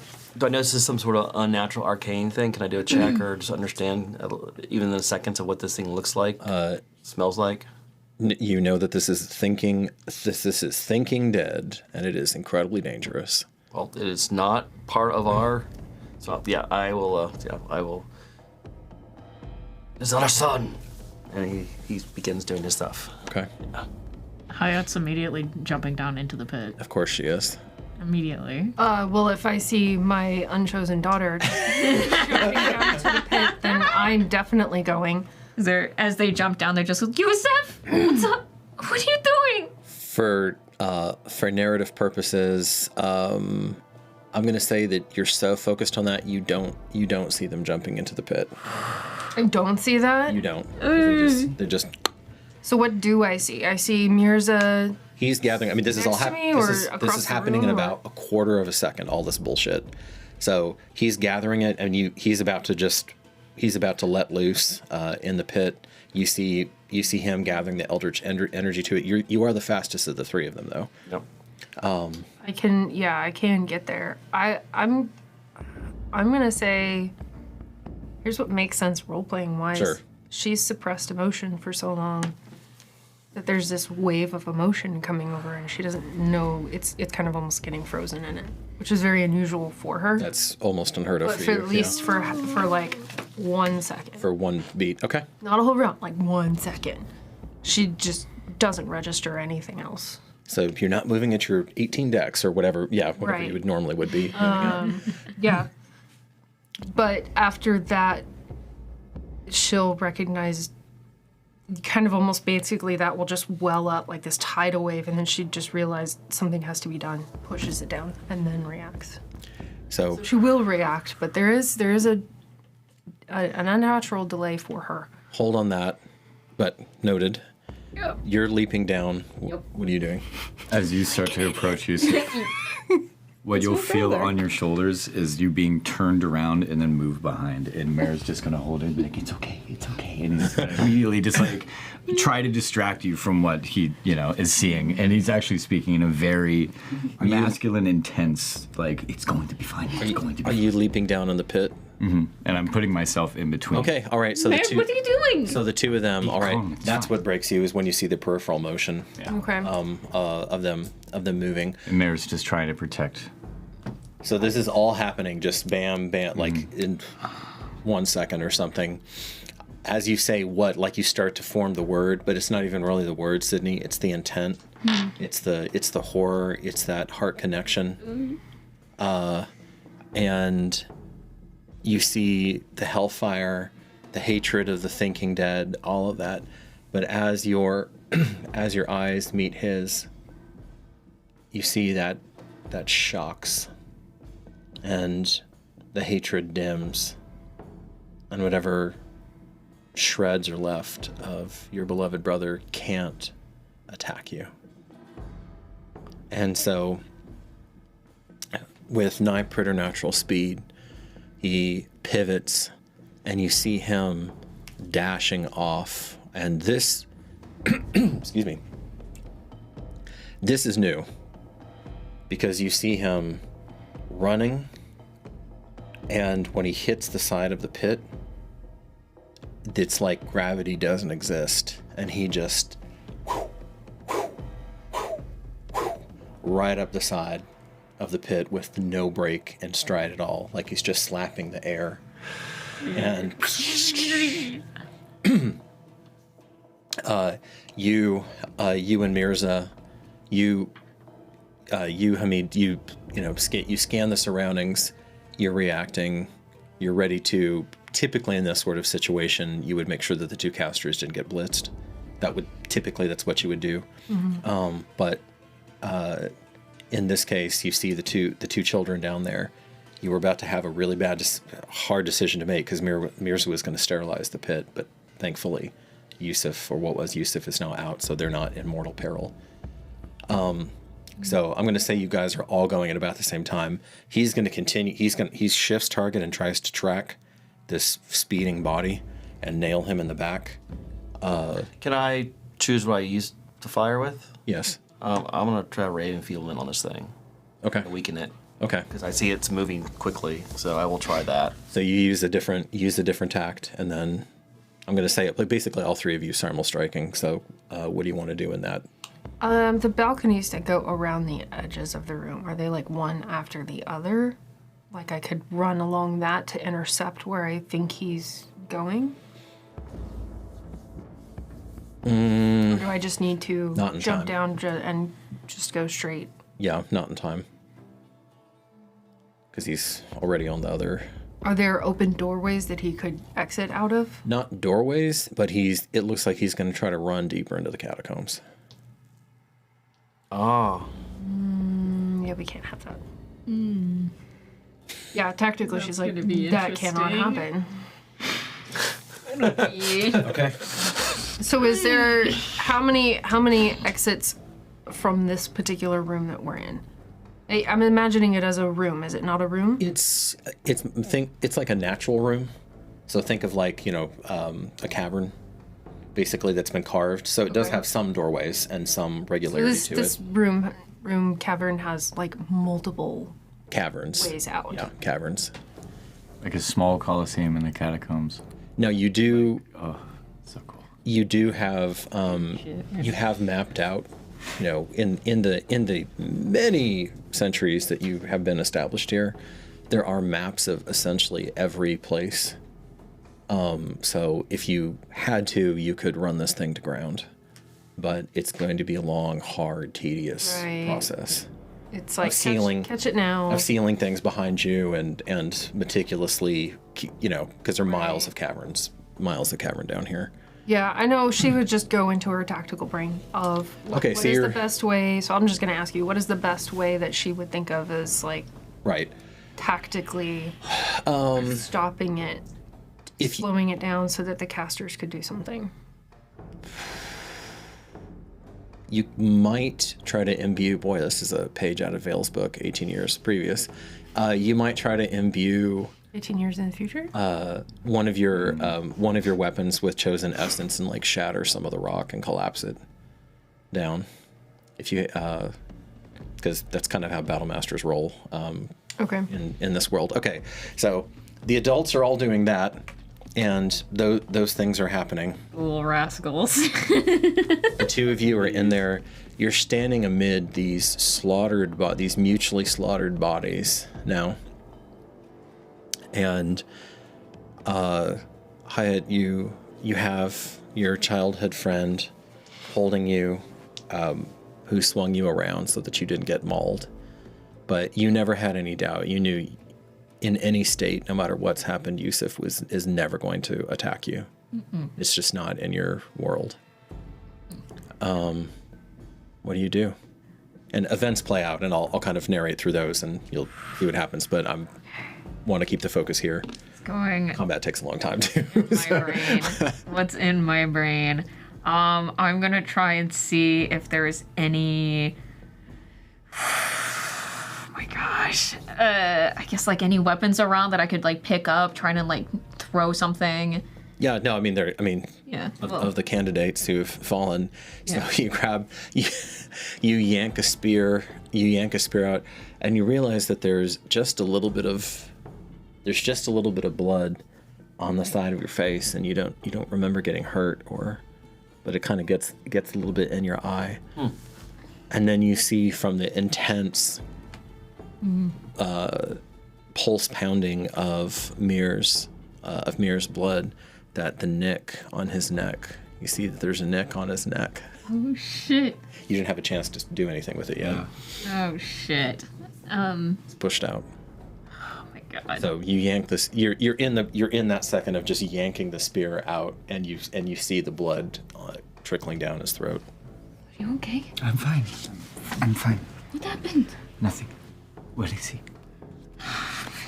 And He'll be fine. they'll try and like aim for like, I guess like within the path of Yusuf and try to like at least have some sort of distraction. Okay. Like stop what Wow, happened. Already a fighter, man. Okay. Yeah, she's had some training.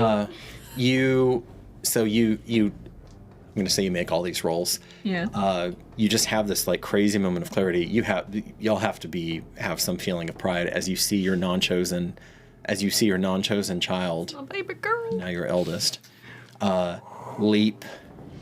Managed to scramble in a truly impressive bit of athleticism. Managed to scramble up the side of the pit. Yeah, basically kick off some body. Get up over the pit, and the upshot of it is that Yusuf is badly injured from the fight. But he does manage to get into the caverns. The only good news is you herded him away from the deepest of the caverns. So now you're talking about a 2 or 3 day ordeal versus a month of shutting down 2 miles of cavern or longer than a month. To track it down or to keep it contained. Yeah. So with a sort of bitter irony, the two parents and Mirza combine, and you seal off. You use the same tactic that you were going to, on a much smaller scale, obviously, that you were going to use to seal off the valley, and you put it to, unfortunately, good use here. And you seal your now vampiric ? Son. But even with his enhanced strength, they're probably 17, 18 tons of boulder that crashed down there, and there is no way out of that cavern. Okay, and silence returns. What did this to you? Who did it? Did him? Fatima. Fatima? Jealousy always works on people like me. What about Yusuf? What can I do? I don't know. Just... I didn't want him to hurt you. He wasn't going to hurt me. Of all the people here, I know he will not hurt me. I don't think he's him anymore. I saw him looking at me. Okay. And she'll drop the spear. I saw him looking at me, and then I knew he wouldn't hurt me, and I couldn't let him hurt you. He wasn't going to. Don't you see he loves me more than anything in the world? More than you. God, he loves... He likes me more than you. Everyone does. Please. It will be fine. How could it be fine if my brother is that way? If anyone could come back, it's him. You said it so yourself. Are you okay? Seriously? Fine. I'm fine. I'll take a look at it and see if there's anything that I need to worry about. You start tending to his wounds. I think does current Mithra have medicine? Let me see. A +5 medicine. Okay, a +5 medicine. Baby first medicine. Yeah, baby's first medicine. Baby's first aid roll. Yippee! As you're sorting that out, as you're just feeling this coruscating emotion, the two parents see kind of like how you hesitated and you never hesitate. You see just a paralyzed Mirza. Now that the immediate threat is over, he's standing kind of stupidly in front of the orb, in front of Abance, and just forlornly staring at it. What happened? And I'm trying to use my religion check. Have I ever heard of this? Is this like This is unprecedented. Unprecedented. No. This is not what Abance does.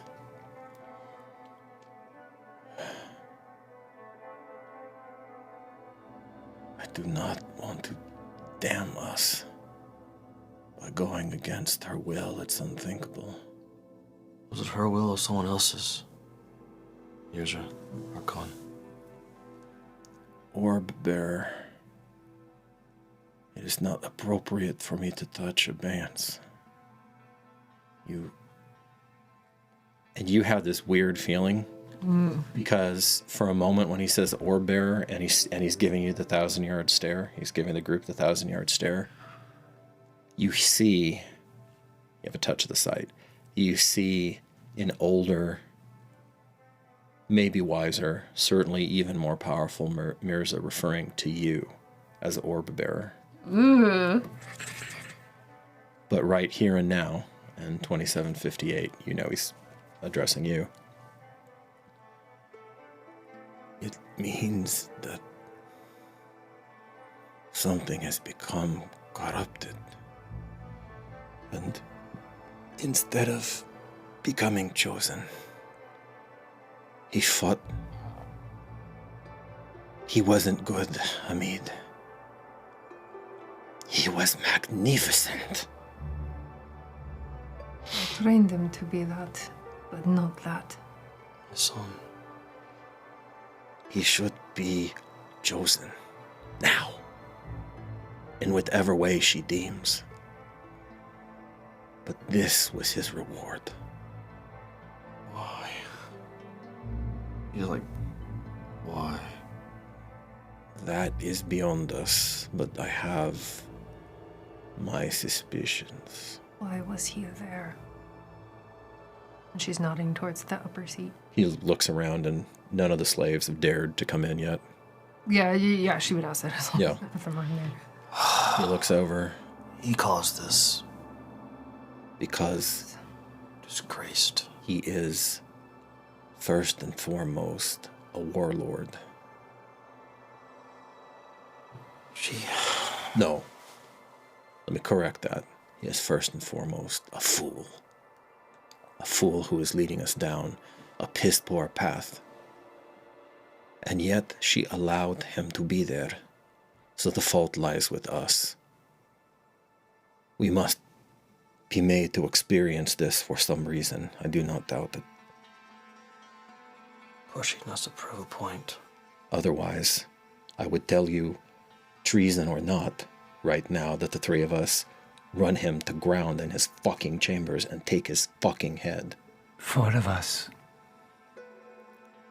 5 of us.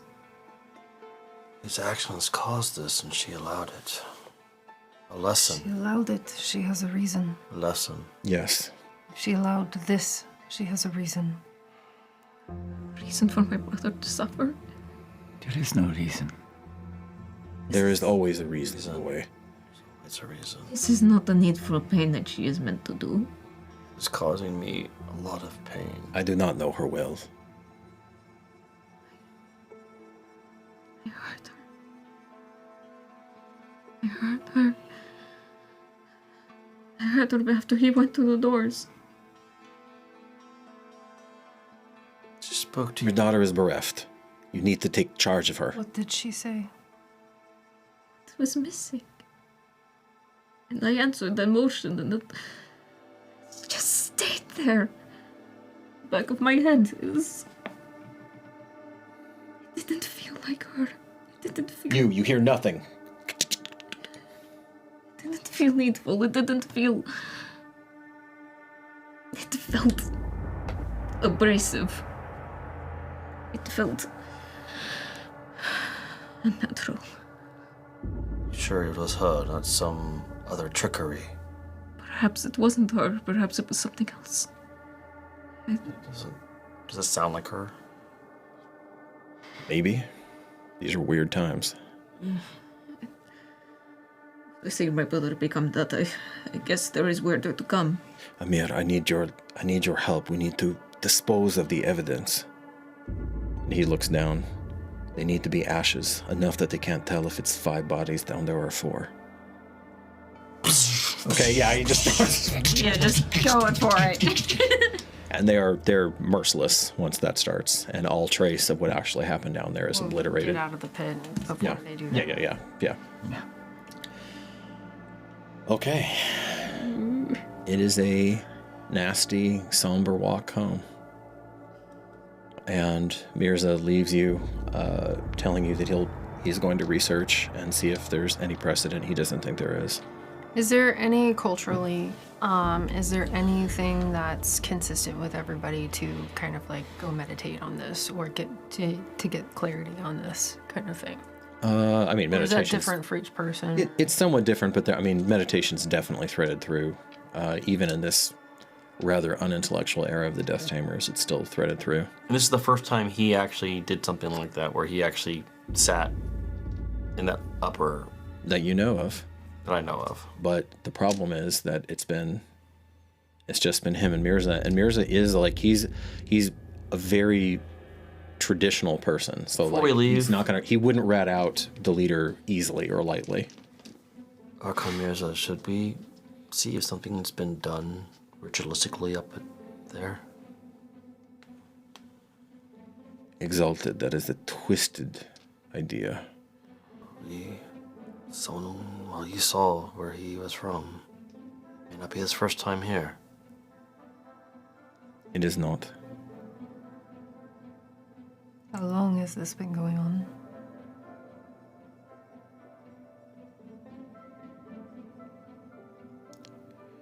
Without pressing you further. 2 sermons ago. Has he been escalating? He jested that perhaps the maiden would not mind.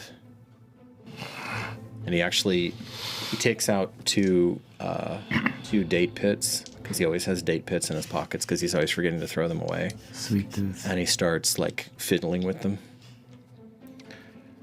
And last Sertaman, he did it, and he said perhaps he would be struck dead.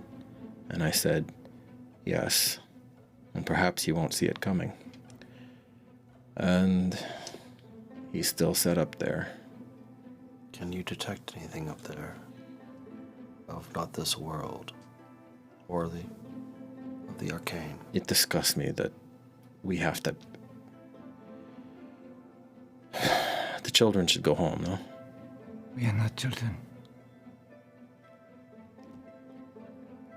Our unchosen companions should...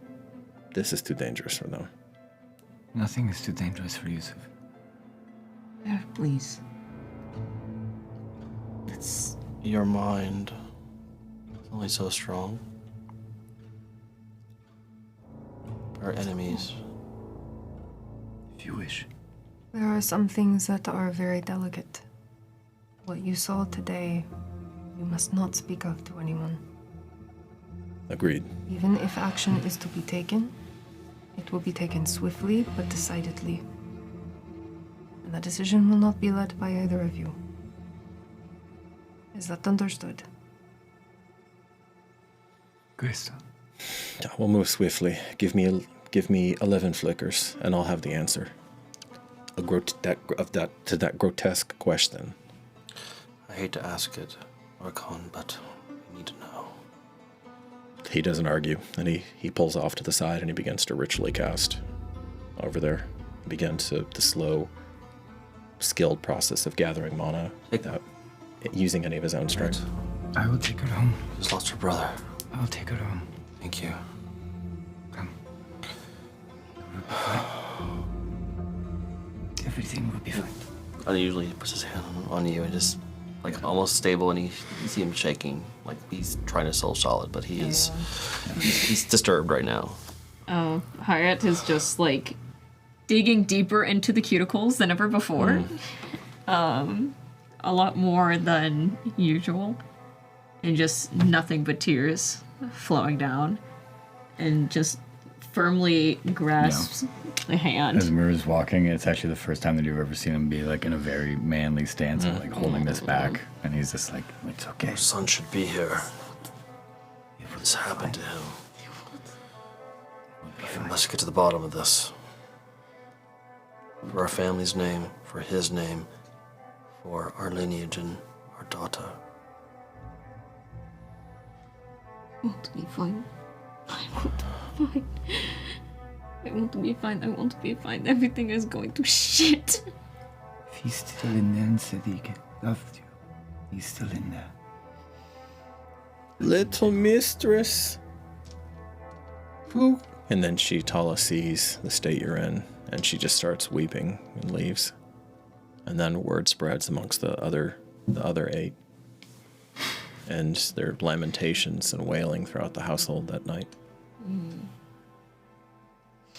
And Hayat just goes up to the roof, doesn't come back down, and just stares at whatever solace they'll get from the stars. And it's a silent prayer. The gravedigger seems to be mocking you now. On a beautiful, clear night where you see his shovel. And another constellation pulls your attention, though. The dragon. Okay. And in this weird state, you almost feel like the dragon is slowly flapping its wings and getting bigger and bigger and bigger. Some echo of disaster in another place in another time. I don't know. It's almost like... And then you know... It's almost like I found out about this later. And then you know that because remember, Fist Ashtiani, who you have not met yet, but you actually will meet very soon. They are an expert on dragons. Cool. Why they disappeared. Ooh. So you feel like the dragon constellation is missing part of its name. Mira, do you stay up on the roof, or do you go once they're secured? And when she's up on the roof, Mira will be gone for a little bit of time. Okay. As he comes up to the roof to comfort. He's wearing his old clothes.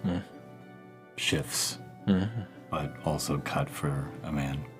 Is a bandage around his neck and a dagger on his hip. And he comes up and he embraces her. And he sits with her, not saying anything, until he looks up and sees the dragon. And he begins to sing. Oh. You go to sleep. You start to drift off, Hayat. Not yet, Mithra. Beginning to feel the very beginnings of the contours of your future self.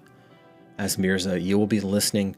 You have heard that man's voice since you could have memory. Yeah. And at 35 summers old in the current campaign, you are continuing to hear that man's voice. Yes. So I win. I win. So there is. Impression. And you know right now that your mother is going through long, convoluted rituals because she is satisfactory to abeyance, but she is not a true orb bearer. She is permitted to take it, but it's a true bearer will have tolerated versus a much more involved, let's say a much more involved relationship. Not necessarily nice, but a much more involved relationship. Okay. Is your character interested in that particular bit of lore, or is that just kind of trivia to them?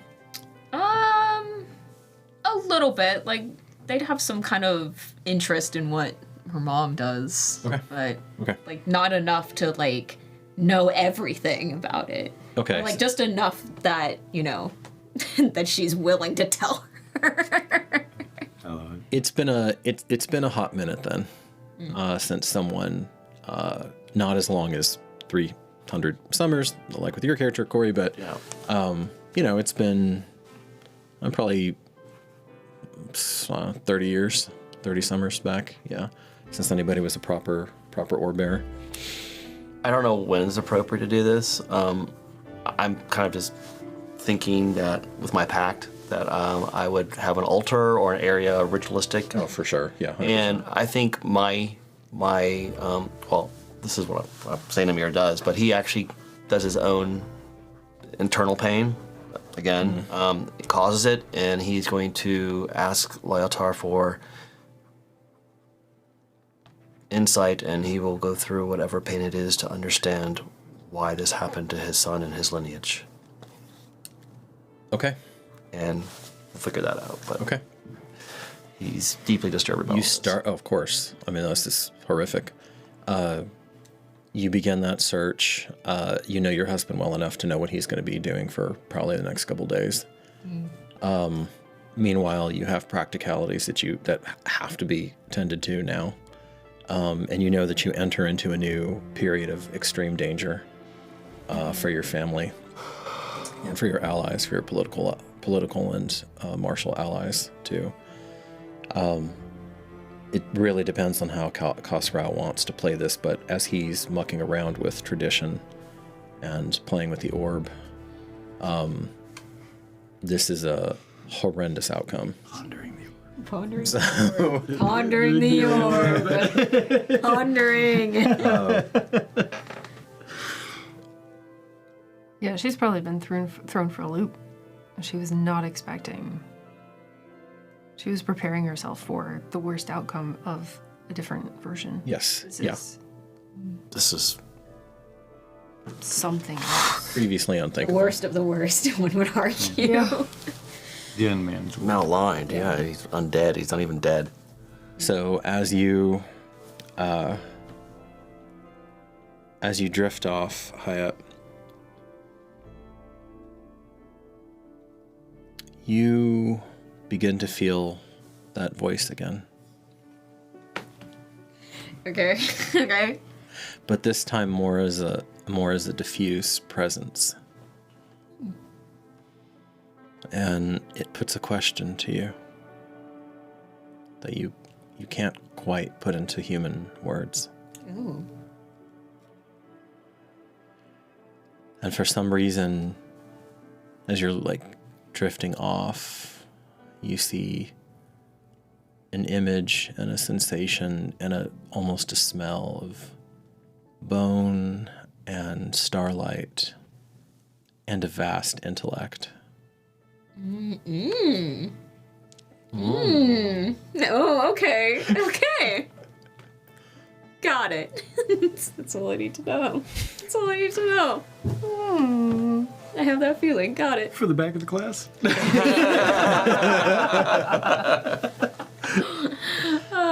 Okay. Cool. Go to him. Yusuf? Your eyes flutter open, and Mare is deep in sleep now, with his arm under your head, cradling you. Aww. And the house, the grief is like a pall. It's palpable. It's taken over the house. Word no doubt has spread by now throughout the entire city of that there are no chosen. You have the sinking feeling that no chosen to emerge from the Sertamen. You have the sinking feeling that that all traces of what actually happened are going to be swept away, like a drawing in the sands of the desert, gone. Again, a slight urge, but my gosh, does it come from a deep place. And for only the second time, make a roll. Oh, I feel like I know where this is going, and I'm scared. You see your rolls during a prologue. I love it. 10. 10? 10. It's not No one's sure. So unhelpful. I know. So Hey, mediocre. you're the one. No, what I've decided to do, in honor of Daggerheart and the Die 14 system, when it's a 10 or 11 and it's like that, I roll a counter die Oh, shit.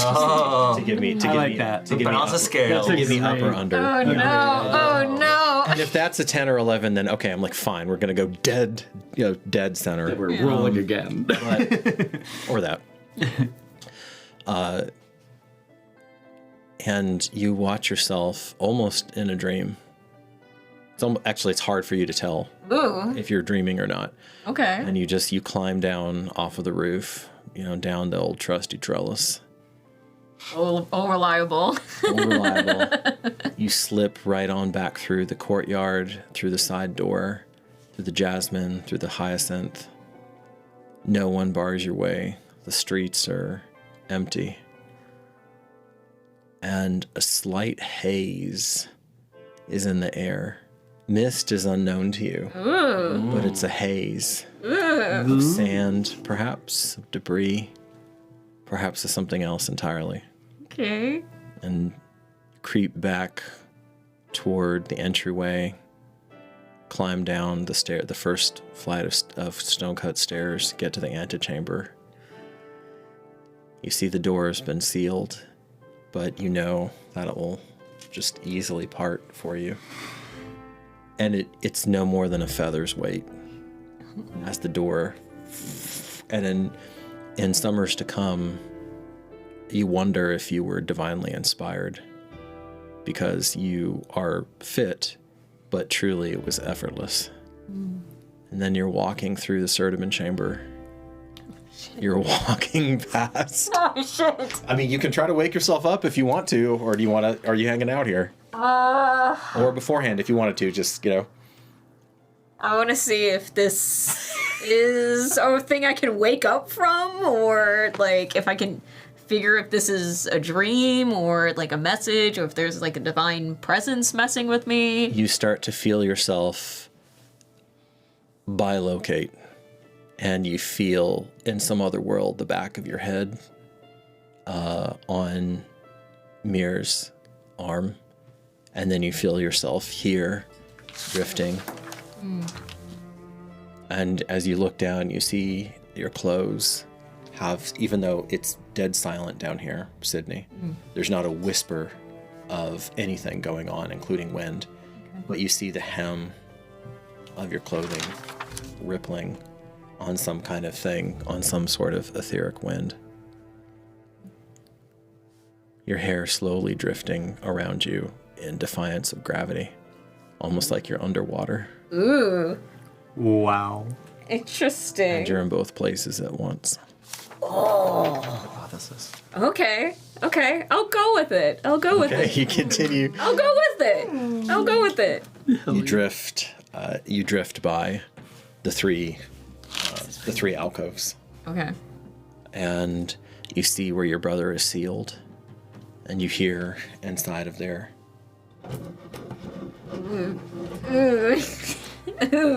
Grails. Back to last week. No, Yeah. But that's not where you're feeling drawn to. You're feeling drawn to deeper in, and indeed into the same, the only other worked doorway from this chamber that esteemed Khosrau ran through. Okay. Do you continue? Yep. I'll keep going. Okay. I'll get pulled along. Okay. I love it. You feel mirror shift. You sense in that other world, you sense your father's grief. You even can distantly hear your mother pacing around the courtyard, deep in thought, her brilliant tactical mind already turning the variables over, running probabilities. And then you're very firmly back down this unworked hallway.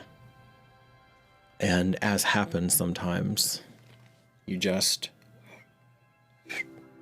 Ooh. Jump and skip. Ooh.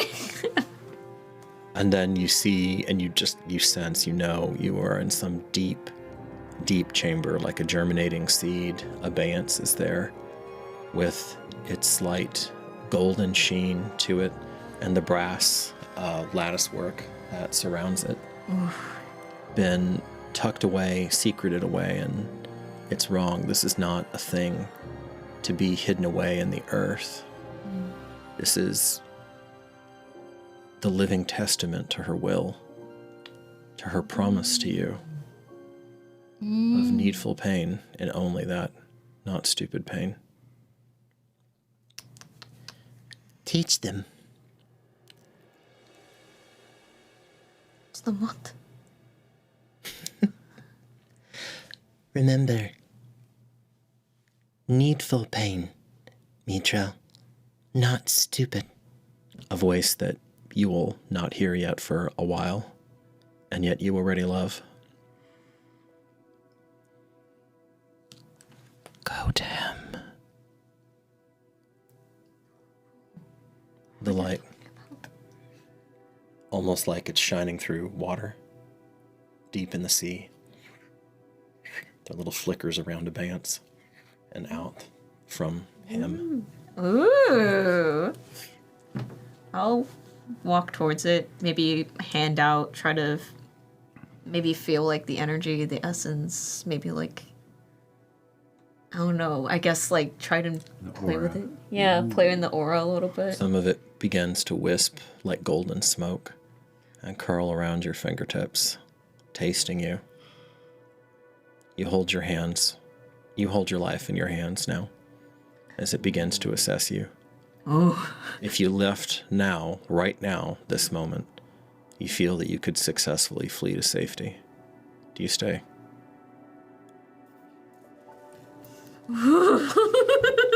Should I flip a coin? I don't know. I'm scared. Just roll another D20, get a 10. Pile of dice right in front of you, darling. I'm gonna be stupid and stay. Okay. You're a knowledge seeker. You're a knowledge seeker. Come on. Okay. Come on. Your character. It's like the curiosity killed the. No, I didn't kill the cat, but. I didn't kill me yet.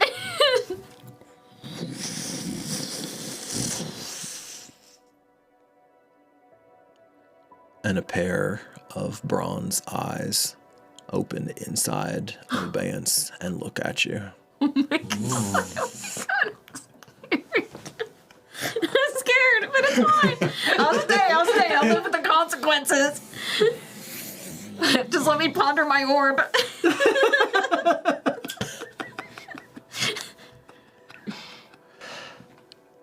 You will do. Ooh. You snap back. Snap. Into your body. There's a... Does that wake me up? There's a... there's a warmth under your right shoulder and spreading. And you've just had this otherworldly experience. And then you feel it under your right tricep, beginning to spread and trickle down to your elbow.